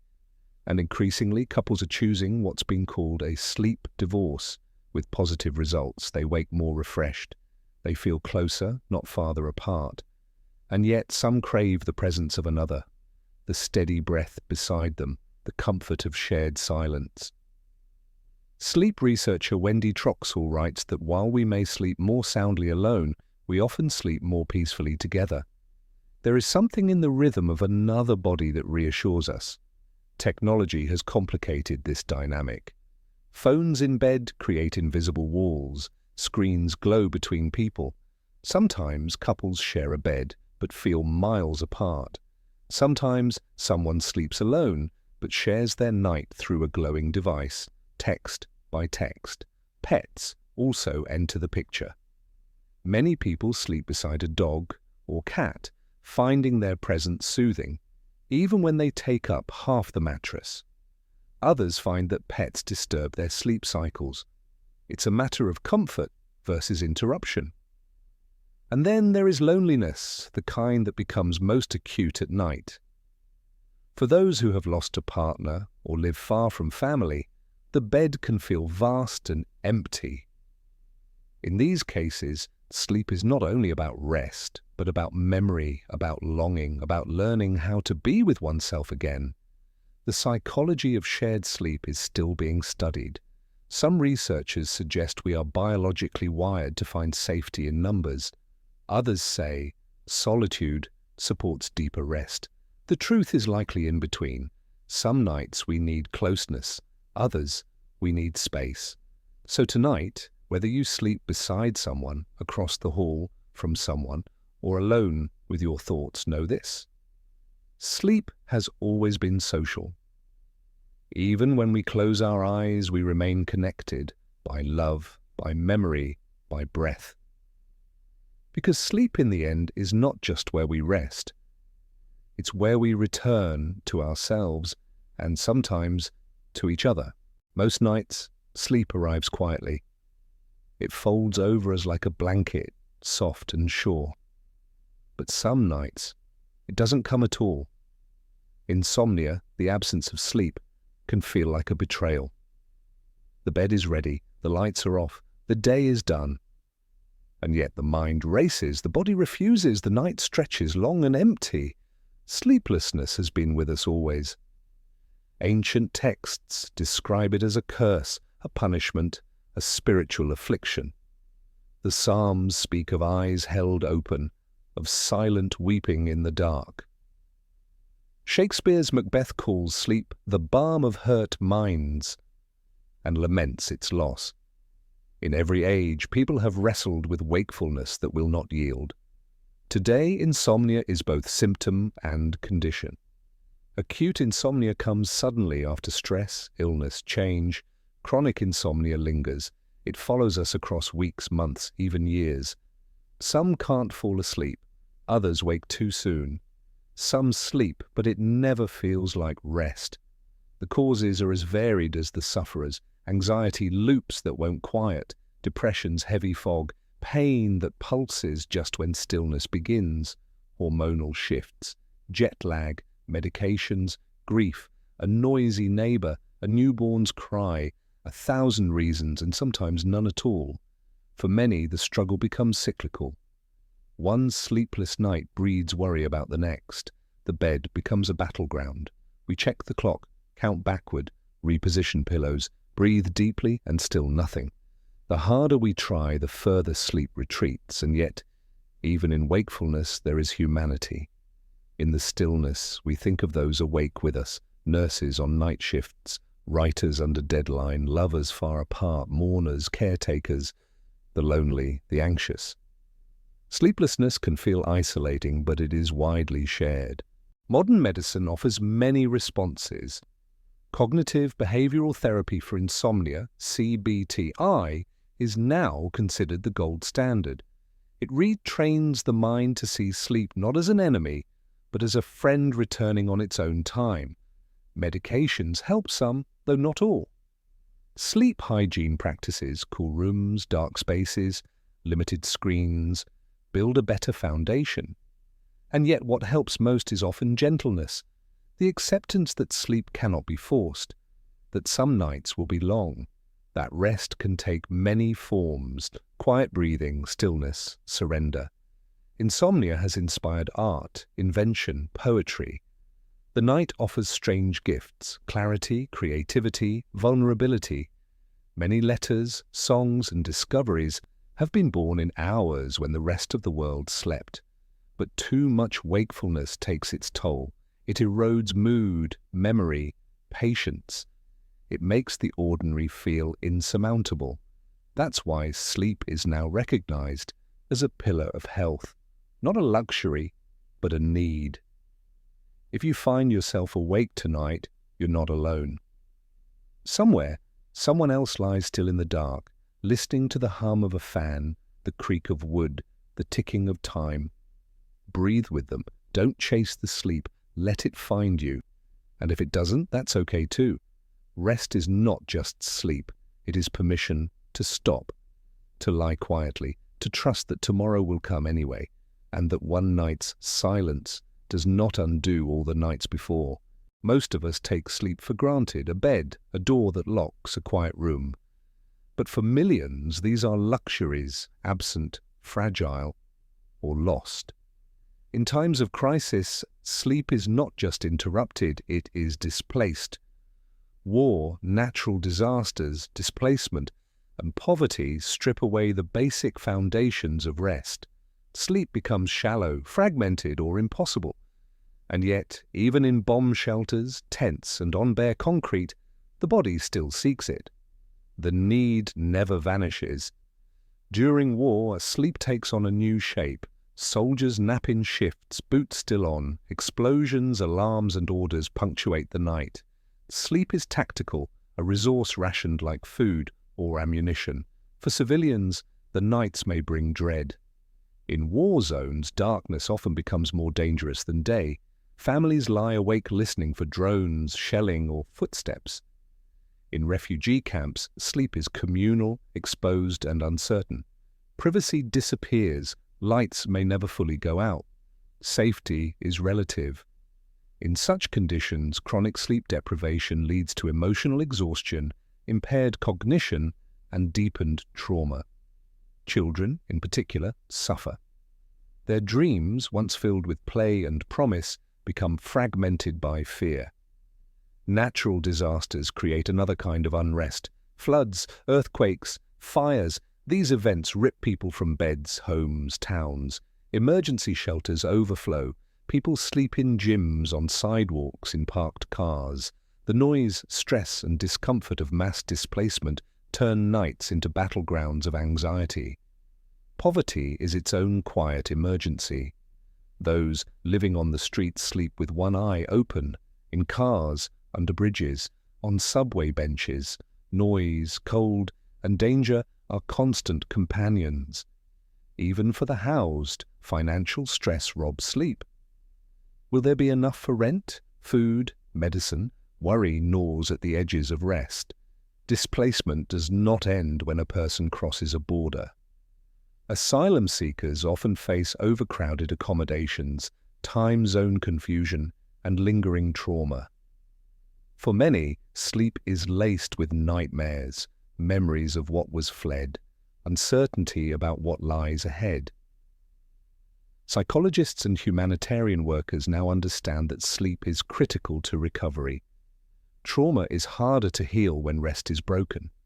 Programs aimed at restoring stability often begin with restoring sleep: quiet rooms, consistent routines, safe spaces for children. In some refugee programs, therapists work with dreams, not just as psychological residue, but as signs of resilience. But systemic challenges persist. Aid organizations struggle to provide safe, clean, and sleep-friendly environments. Migrant workers may work long hours and sleep in overcrowded dormitories. Victims of domestic violence in shelters often endure restless nights, haunted by fear even in safety. And yet, amidst crisis, there are moments of rest. A mother rocking her child to sleep in a relief tent, a soldier dozing on a train platform, a displaced teenager writing their dreams in a notebook by flashlight. Sleep becomes an act of defiance, a thread of humanity held tight. We often speak of food and water as essential, but sleep is no less vital. Without it, the mind unravels, the body breaks, the will weakens. Rest is not a luxury, it is a right. So tonight, if your bed is warm and your door is locked, take a moment, breathe deeply. Remember those for whom sleep is struggle. Not to feel guilt, but gratitude. And perhaps a gentle duty to protect what so many have lost. Because in crisis, sleep is not just escape, it is survival, it is healing, it is the beginning of tomorrow.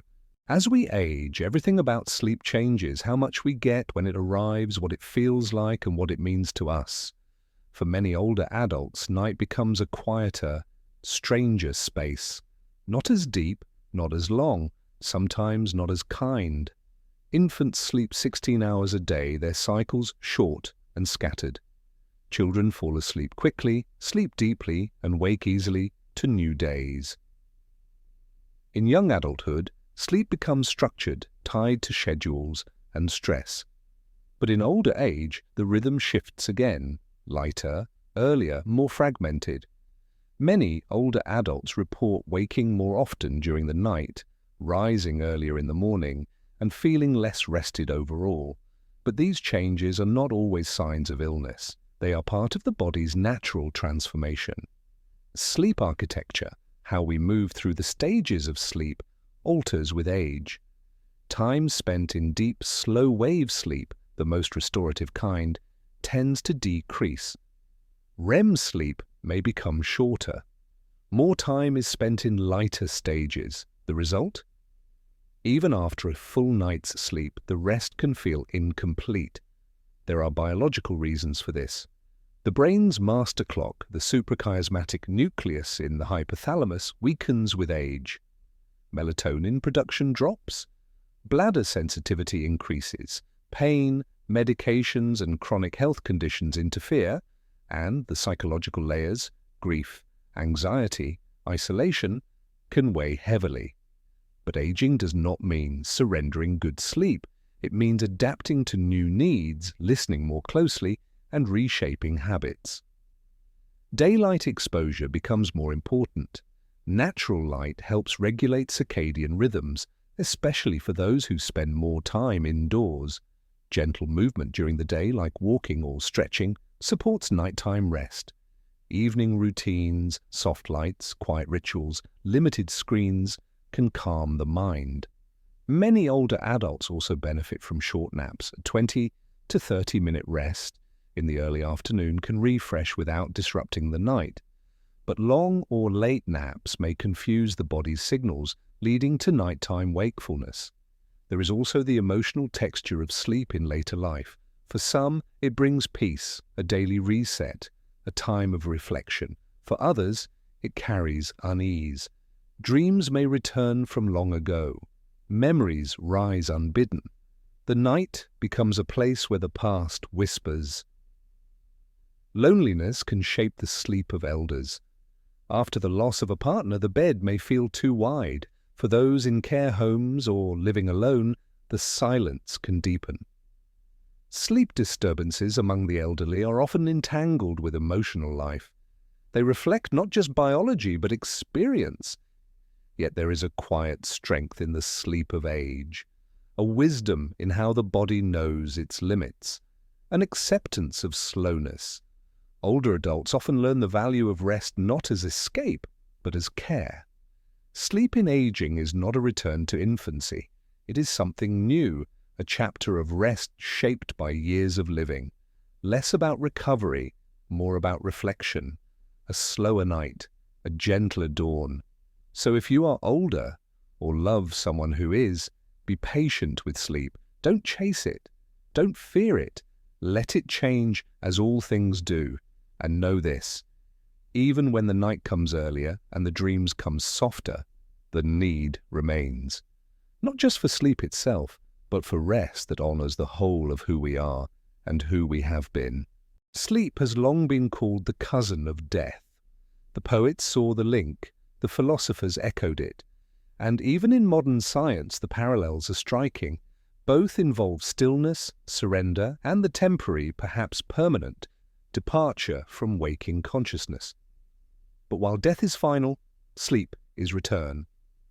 And yet, as we near the end of life, the two begin to intertwine. For those in hospice or advanced age, sleep changes again. It becomes deeper, more frequent, less bound to day or night. The body, sensing its limits, starts to slow.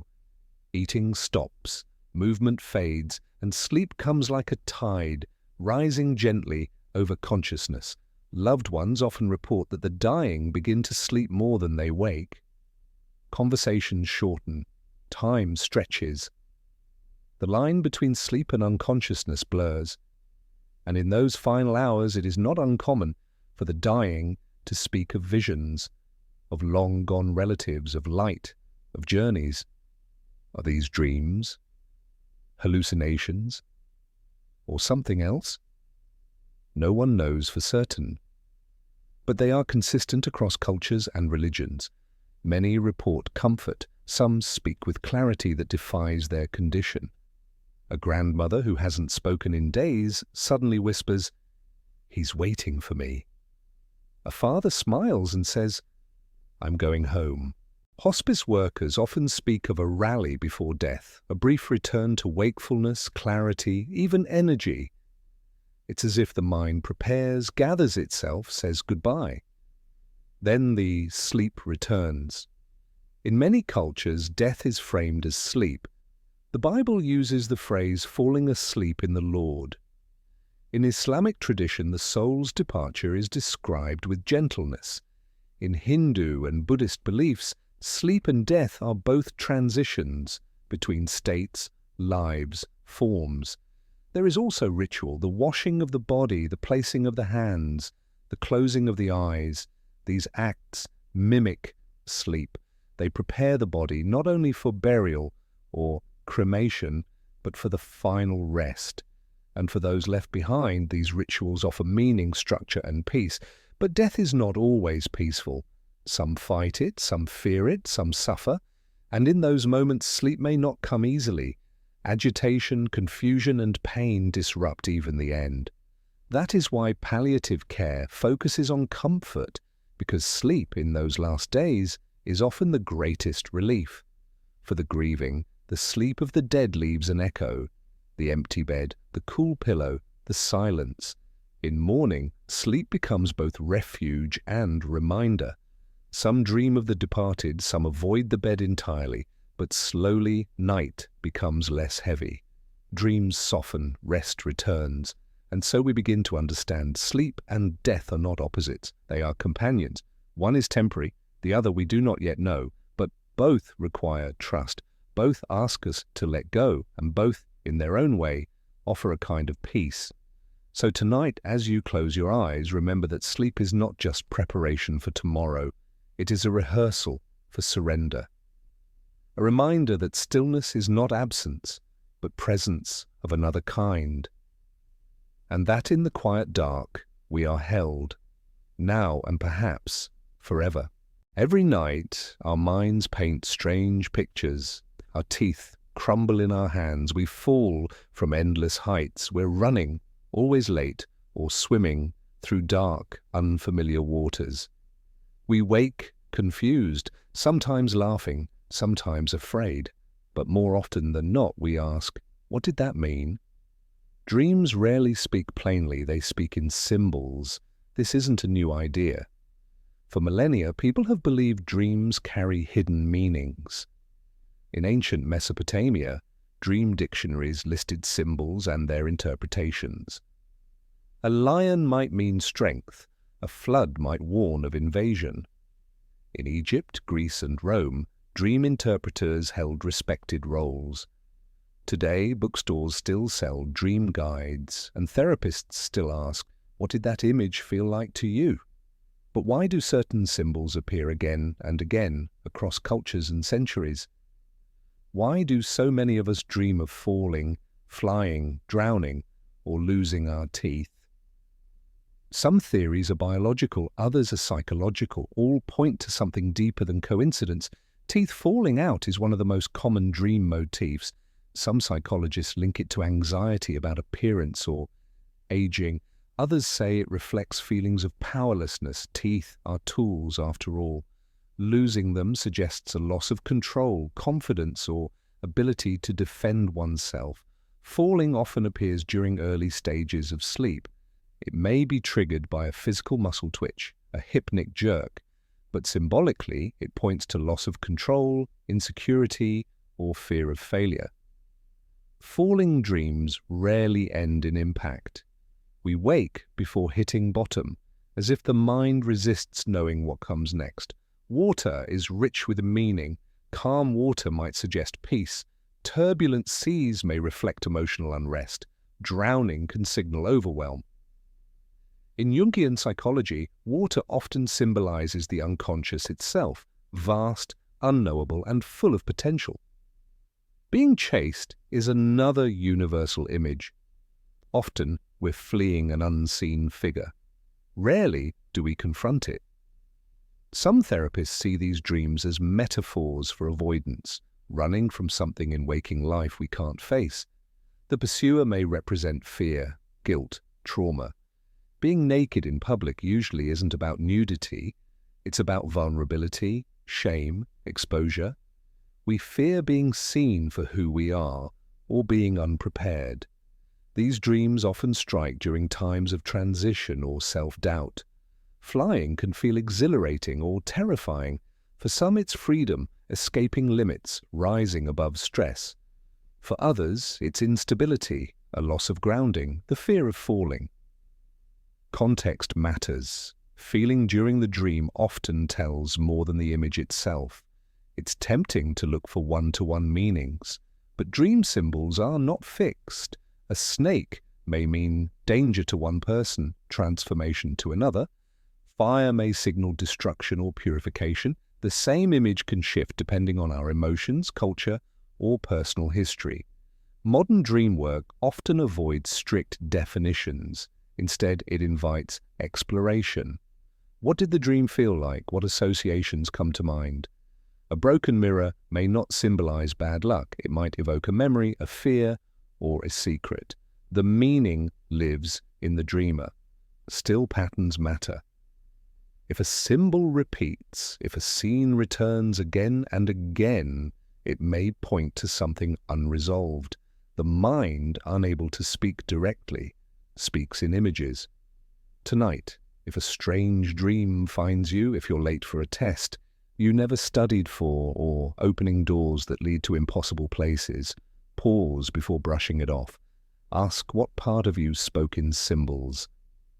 And listen, because even in their confusion, our dreams are trying to say something true, not in words, but in images we've always known. Some dreams come and go like weather, but others return again and again. The same hallway, the same locked door, the same feeling of being chased, lost, or unprepared. Recurring dreams are more than random. They are persistent stories the mind insists on telling. Most people experience at least one recurring dream in their lifetime. For some, it happens during childhood and fades. For others, the dream lingers across decades, changing only slightly. What makes a dream recur, and what is it trying to say? Psychologists suggest recurring dreams often reflect unresolved conflicts. Something within us is unfinished, unsettled, unspoken. The dream becomes a kind of pressure valve, releasing what waking life can't contain. And because the issue remains, the dream returns. Themes vary. Some are universal, being unprepared for an exam or performance, losing control of a vehicle, being trapped or unable to move, teeth falling out again and again, searching for something or someone you can't quite find. These dreams don't always match our current reality. A retired person may still dream of failing a test. A confident adult may still find themselves wandering a childhood home, unsure which door to open. Recurring dreams often operate below logic. They speak the language of emotion and memory. Many recurring dreams carry heightened emotional tone, anxiety, confusion, embarrassment, even awe. They may not be nightmares, but they are rarely neutral. The repetition deepens their impact. We wake remembering them. We anticipate their return. In some traditions, recurring dreams are viewed as spiritual messages. Warnings, invitations, lessons not yet learned. In therapeutic settings, they are opportunities for exploration. A good therapist might ask, what is the dream showing you? What part of yourself repeats this pattern? What might happen if the dream changed? Lucid dreamers sometimes learn to intervene. Upon recognizing a dream as familiar, they may turn and face the pursuer. Open the locked door, ask the dream a question.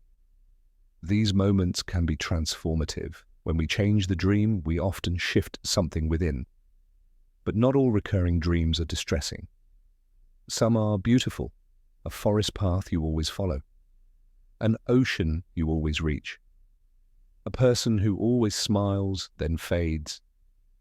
These dreams become companions, echoes of comfort, mystery, or longing, and sometimes recurring dreams stop, without warning, as if the message has been received or the wound finally addressed.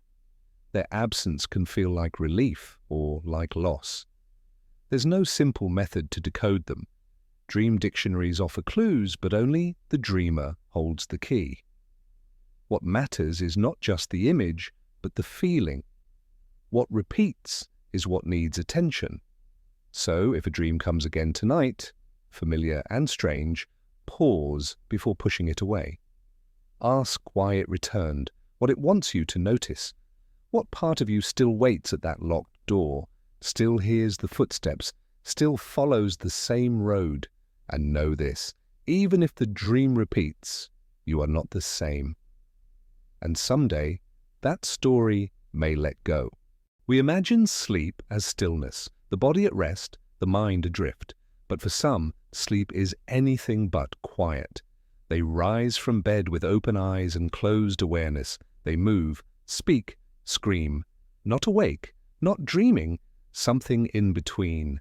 Sleepwalking, also called somnambulism, is one of the strangest expressions of the sleeping mind.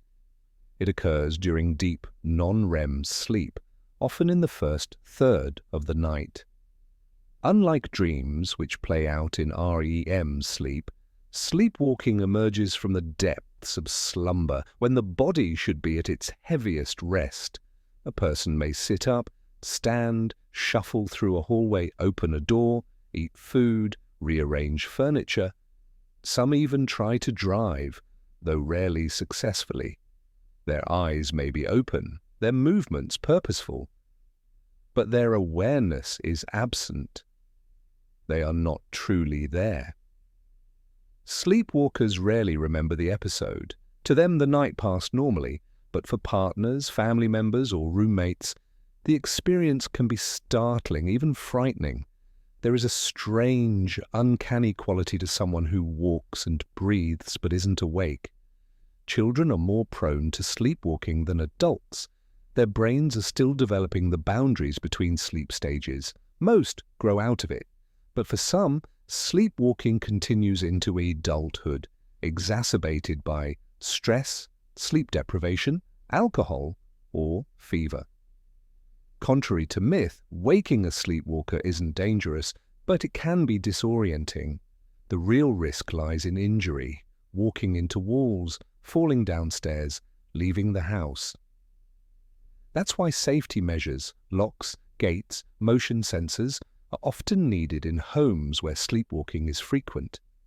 Then there are night terrors, different from nightmares, which occur during REM sleep and involve vivid, often remembered images.